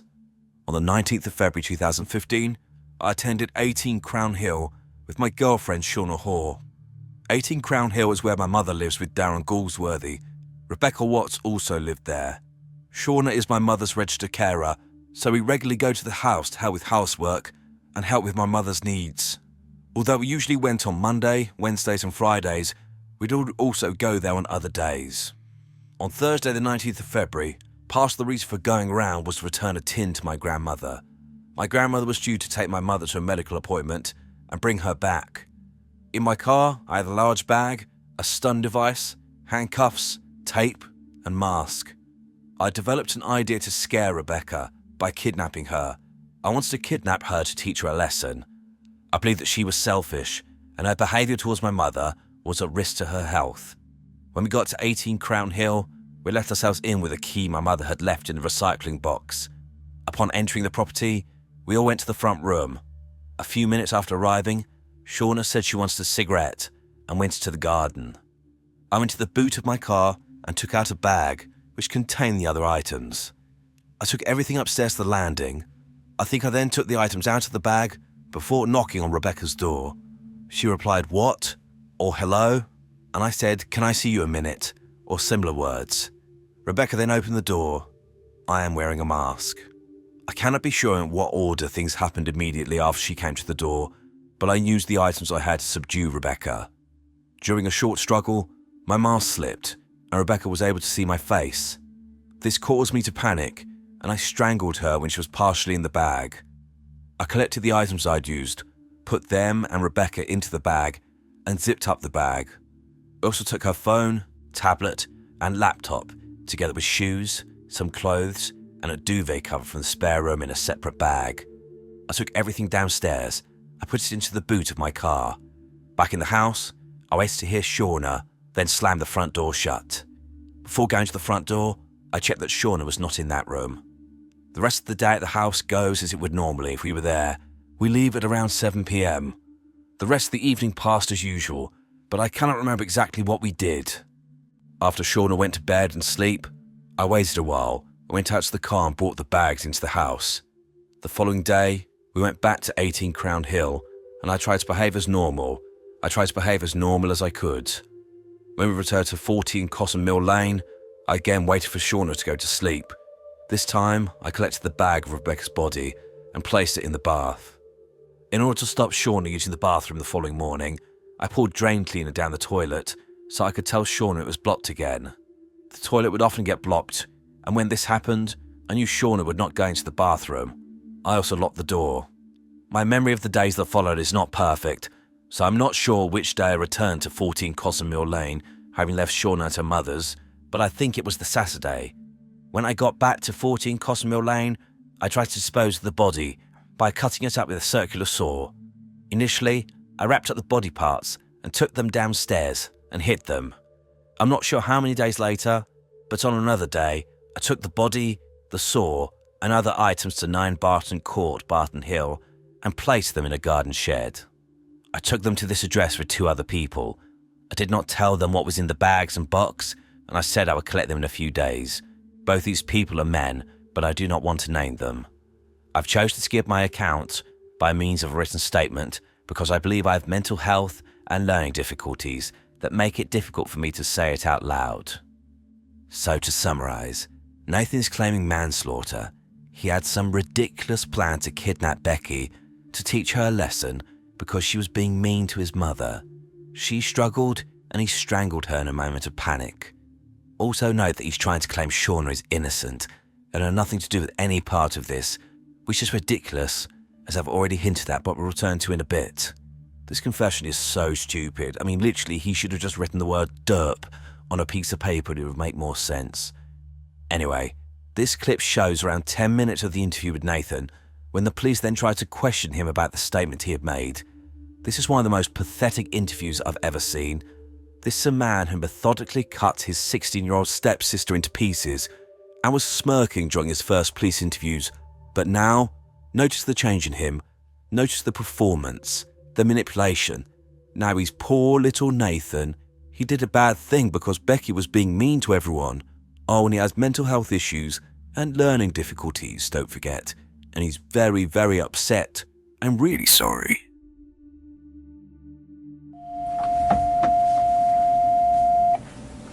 This interview is being recorded at Patchway Police Station in Bristol.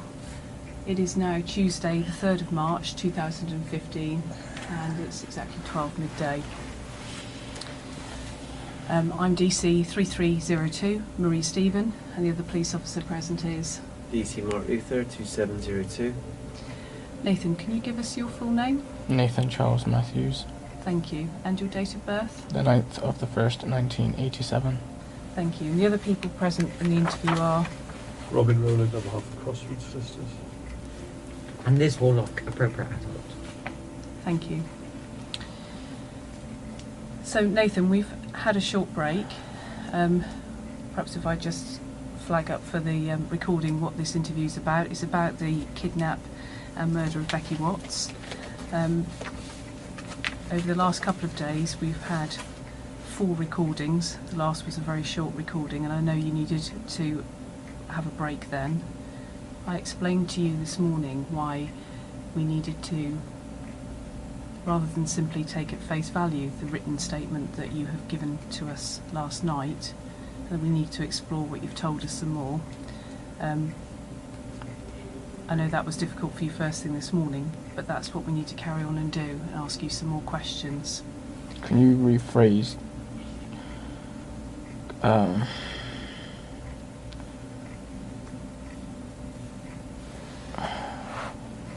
I don't know what questions you need to ask, but obviously you said something about Shauna. Can you rephrase it? So you can include basically everybody in it and not use her name. Like, do you want me to say I think, yeah, like the other person? Is it just saying the name? Just include everybody in it. Like, obviously she's in.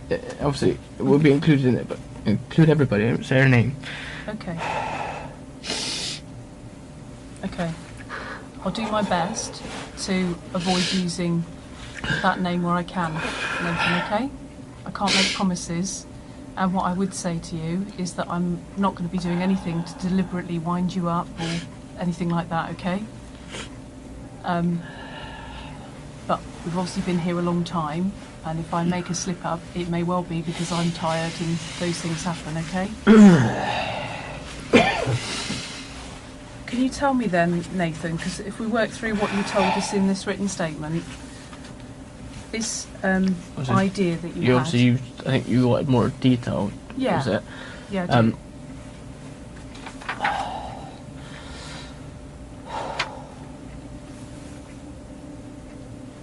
Obviously, I should be able to go into more detail.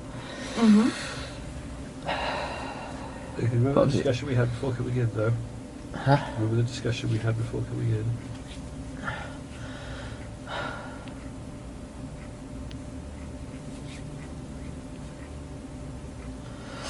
I don't know. There are a couple of Are ways... you gonna have to read that statement? No. There are a couple of ways we could get around this.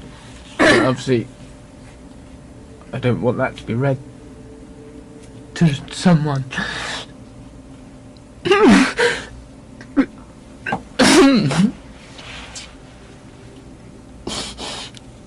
I don't want to read this out in full again, Nathan, but what I wanted to do was get some more detail from you about things that you've said in it. So perhaps if I could pull out some things from what you've told us and ask you to expand on it, tell us a bit more.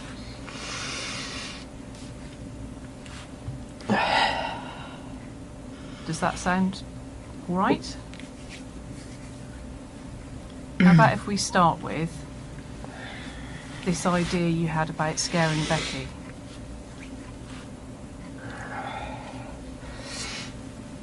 Tell me about how that started up then, how you got that idea. I don't know if it was on TV or something like that, but obviously I had a couple of dreams about... I think at this point, I can't keep interrupting, but do you remember the discussions we had before you came into interview? And how you and I discussed you dealing with the interview?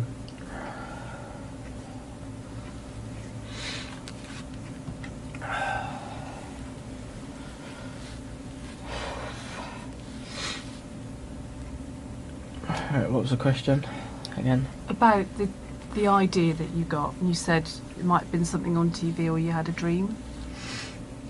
Well, obviously I came up with the idea to scare her, because, like, to try and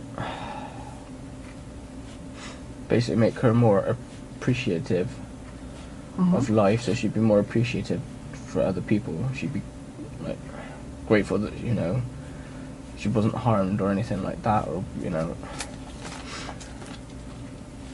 because obviously she'd leave things out on the floor of my mum to trip over, and obviously would talk to her,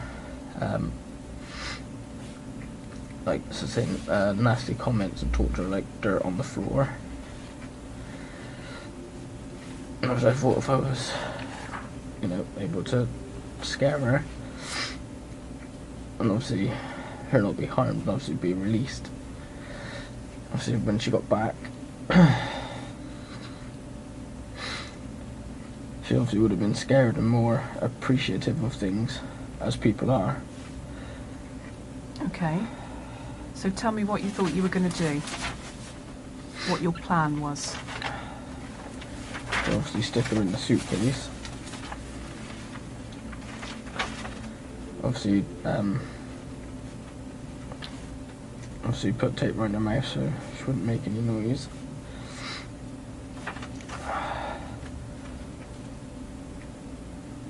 And then... I don't want to interrupt you, Nathan, but just one thing, it might be difficult to hear this later. Do you reckon you could speak up a bit? Obviously, the plan was obviously once I got her in the car to make up something to say to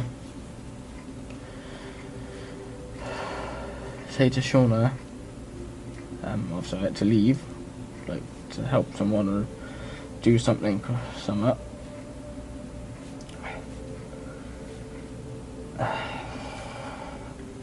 And obviously I was gonna I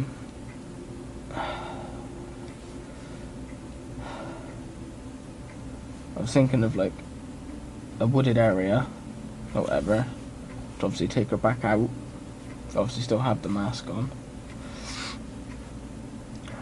and obviously like scare her and, you know, say something along the lines of, you know, you've got to start treating people better, you know, not being a bitch or self-centered, and then like make a threat of, you know, or this could happen again or worse or something like that, and obviously I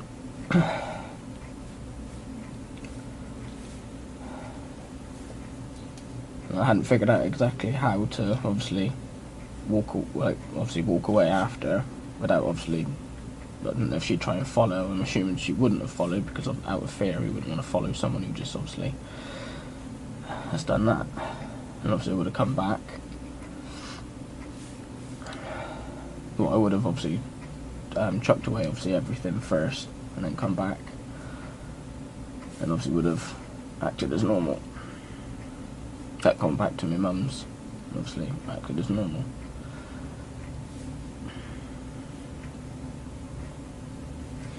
So when did you think all of this up? I can't be certain. I'm no good with dates. I've said this repeatedly, and days muddle into other days. I don't have a specific memory of coming up with it. but I remember thinking about it a couple of times. Just basically trying to think of ways to, because obviously she won't listen to me about leaving shit on the floor for my mum to trip up on. She doesn't listen to her dad about it. Just trying to find a way of making her actually listen. Had you had a conversation with her soon before that? I can't remember when I last saw her. Like I said in the statement, it could have been Wednesday when we went over, or it could have been the Monday before. It depends on when she was in and when she wasn't in, and if she was in, it depends on when she would have come down. Nathan, do you think you want some legal advice at this stage, given that this is going differently than we discussed? I don't know, probably here. Okay. It's 12:11 p.m.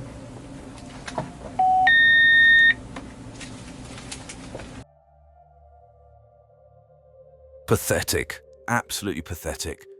The whiny noises that come from this creature, with him clearly trying to gain as much sympathy as possible.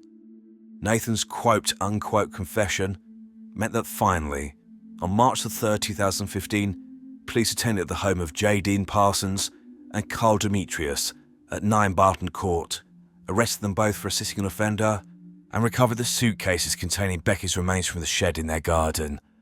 They also recovered suitcases and a rucksack that contained, amongst other things, the power saw, blood-stained safety goggles, a screwdriver, handcuffs, blood-stained drain cleaner bottles, blood-stained pliers, and face masks. Later, in Nathan Shaughner's property, a stun gun was recovered. Based on the discovery and his confession, on the 4th of March 2015, Nathan Matthews was charged with the murder of Becky Watts and remanded into custody to await his day in court. Shaughner was charged with perverting the course of justice, basically lying to the police about Nathan's movements, and she was remanded into prison, but this was clearly a holding charge. They knew she was involved and just needed the evidence to prove it. This clip shows part of an interview with Shaughner after the discovery of Becky's body, where she denies and deflects and claims no knowledge of anything, no matter how obvious this lie was. Is there anything else in relation to Becca's body being found at your house? If they found at my house, do you know where she was found? No. Would you know that? No. That was where it's more of a curiosity. Right. I don't know where he would have hid her, so to speak. I don't know. Okay. Claire, have you got anything to? Yeah. If I know that you've said about I wouldn't have any evidence on her, no hair, the skin cells or things like that. But that doesn't stop you from not, just because you might not have touched, but you not knowing. Let me try and rephrase this. That doesn't stop you from actually knowing that she was there. Again, I Do could. you understand what I'm saying? I suppose there's no reason that you should or shouldn't believe me. I can just obviously tell you that I genuinely had no idea. I can't even look at him. I was sat in the courtroom today and I just wanted to, I say kill him, that's a bad choice of words. I felt sick looking at him, knowing what he did. And yeah, I didn't always like Becky, but she was a nice enough girl. She was so young. Shaughner didn't realise that she just walked herself into a trap. By claiming that she had not touched anything, if her fingerprints or DNA could be found on any items recovered, they could prove that she was lying. Also, as already outlined, there's clear evidence of them discussing abducting teenage girls, which the police already knew about. Police got a break when they found Shaughner's DNA on one of the face masks they recovered, as well as on one of the cases containing Becky's remains and on bin bags used to wrap her body. So, on the 22nd of June 2015, Shaughner Hall was also charged with Becky's murder and remained in prison to await her fate.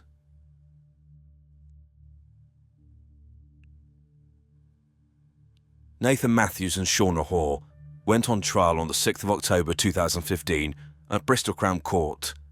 The pathetic waste of skin called Nathan continued with his fucking ridiculous story. His intention was to kidnap Becky in order to teach her a lesson, and that she had been killed whilst trying to do this. He continues to claim that Shauna had no part in this. Shauna echoed this, playing dumb and pretending she had no idea what had gone on. The prosecution had a wealth of evidence to prove their case, that this was a, quote, sexually motivated kidnap plot carried out by Nathan and Shauna. Their defences fell apart quickly when it could easily be proven that Nathan had a sexual interest in children, especially ones who looked like Becky, and he and Shauna had discussed about kidnapping a teenage girl. With regards to Shauna, her DNA was found on items that she couldn't possibly have touched unless she was involved. Also, there was the ridiculous idea that she would not have heard a young girl fighting for her life or questioned Nathan carrying a large, heavy bag randomly out of the property on the day that she visited. In addition, as already mentioned, the prosecution argued that Nathan would have needed help moving the body, and this would have come from Shauna. Adding to this, Shauna was shown to be with Nathan during the time he'd been dismembering Becky's body, and not at her mother's. She also went with Nathan to various shops to buy cleaning products, claiming that she didn't know what this was for. Lastly, there was also her online internet activity, including finding a parody song which referenced hiding a body. The case was so strong that it only took the jury 3 hours to find Nathan Matthews guilty of the murder of Becky Watts, and due to her role, Shauna Hall was found guilty of her manslaughter. In addition, both were convicted of conspiracy to kidnap, perversion of the course of justice, preventing the lawful burial of a body, and possession of 2 stun guns, whilst Nathan was also convicted of possession of indecent images of children. In addition, Jadine Parsons and Carl Demetrius, the couple whose shed was used to hide Becky's body, were convicted of assisting an offender, and Jadine was subsequently sent to prison for 16 months. Carl was sent down for 2 years. With regards to Nathan and Shauna, on the 13th of November 2015, they stood before Mr. Justice Dingmans for sentencing. He was barely able to contain his emotions and was later seen to leave the court in tears. He stated that Nathan and Shauna's crimes, including dismembering Becky, were actions that, quote, defy any reasonable explanation. He highlighted the clear sexual motivation for this crime, and whilst there was no evidence to indicate that Shauna had actually been the one to kill Becky, she was shown to be an integral part of this plan. He also said, quote, Mr. Matthews and Miss Hall lied to the family and to the police, pretending not to know anything about Becky's whereabouts at a time when they were in the process of dismembering her. Their deceit to the family was particularly cruel and unusual, and the family's sense of betrayal by Nathan Matthews and Shauna Hall is both understandable and justified. At the same time they were deceiving the family, Matthews and Hall were watching a parody of a song from Frozen, using the words, "Do you want to hide a body?" It's apparent that neither Nathan Matthews or Shauna Hall have truthfully said what happened at 18 Crown Hill to Becky, and I understand the family's sense of frustration about that fact. He then sentenced them. For the murder of Becky Watts, Nathan Matthews was sentenced to life imprisonment with a minimum tariff of 33 years before he's eligible to apply for parole. For the manslaughter of Becky Watts, Shauna Hall was sentenced to 17 years imprisonment. Both later appealed their sentences, but they were both denied.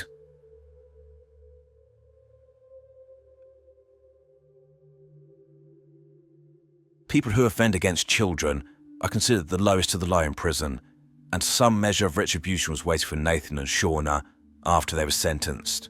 With regards to Nathan, in January 2017, he was reported to have been badly burnt when another inmate threw boiling hot water over him at the high-security prison H&P Long Lartin. Shauna appears to have had an even worse time than Nathan. In 2016, it was stated that she'd been beaten so badly by other inmates that she'd had to be resuscitated twice.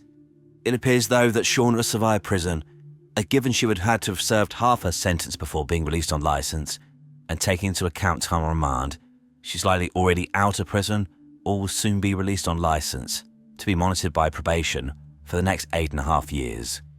No doubt she'll have to keep a very low profile now and for the rest of her life. Nathan has another 25 years before he can even apply for parole if he survives that long. But, given the heinous nature of his crimes, whether he will ever be considered safe to be released is unclear.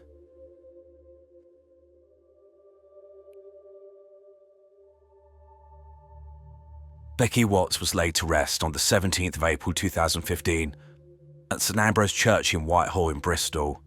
Hundreds of people lined the streets, and, at a request from her family, many wore t-shirts featuring her photograph and threw pink roses towards the horse-drawn carriage which took her on her final journey. Becky's grave was decorated with blue chippings, her favourite colour, and the inscription on her gravestone reads, quote, "Bristol's Angel, Becky, Rebecca Marie Watts, beautiful, affectionate, talented, loyal daughter and friend, taken from us 19th of February 2015, age 16. Bex was loved by everyone, will be missed by all who knew her. Rest in peace, my child."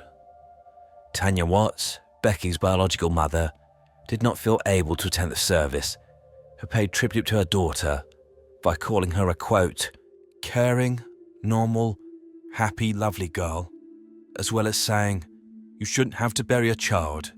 There are lots of people on this earth who don't deserve to be here, but Becky weren't one of them. She should be here." Her father Darren and her stepmother Angie were devastated by Becky's death and the ultimate betrayal of both Nathan and Shauna.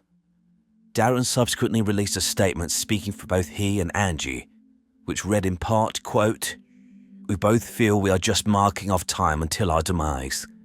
Everything beautiful in our lives has been ripped from us in one selfish act of violence. The pain cuts deep into our families. It's destroyed long-standing relationships and marriages. Our children have become isolated and bullied at school. We can't go outside of the house without people pointing at us or making comments which they believe we can't hear. When I close my eyes to sleep, I see Becky's death over and over again. I see what they did to my child. I hear her cry out, 'What are you doing?' Then I feel her terror as she realizes they're not going to stop, and she is about to die. I feel her heart racing. I see all this, and I'm powerless to help her. All too frequently, I awake drenched in sweat and physically shaking. Becky was so small and fragile, she never stood a chance. These nightmares consume my every thought. Like advanced cancer, they haunt my days and terrorize my nights. This is the reality of what transpired that day, a legacy I cannot escape. This is my life now." Darren also spoke later about seeing his daughter for the last time, and despite the efforts of the morticians who had sewn Becky back together and wrapped the cuts in bandages, he said he could still see where his daughter had been decapitated. Angie's health declined rapidly after this point, losing the girl she loved like a daughter and raising a monster of a son who could do this. She completely cut Nathan out of her life. I have no real updates about either Darren or Angie. I know they remained married for several years after this incident, but I'm not sure where they are now. However, what is known is that a beautiful young woman who had so much of her life ahead of her was murdered, taken from this life before she'd even had a chance to live it. She wasn't just taken away from her loved ones, but she was robbed of her opportunity to have a family. They destroyed all the laughter, the joy she would have had, her chance to make a mark on the world, which I've no doubt she would have done. Becky, with all my heart, I hope you're at peace. Sleep well, Angel."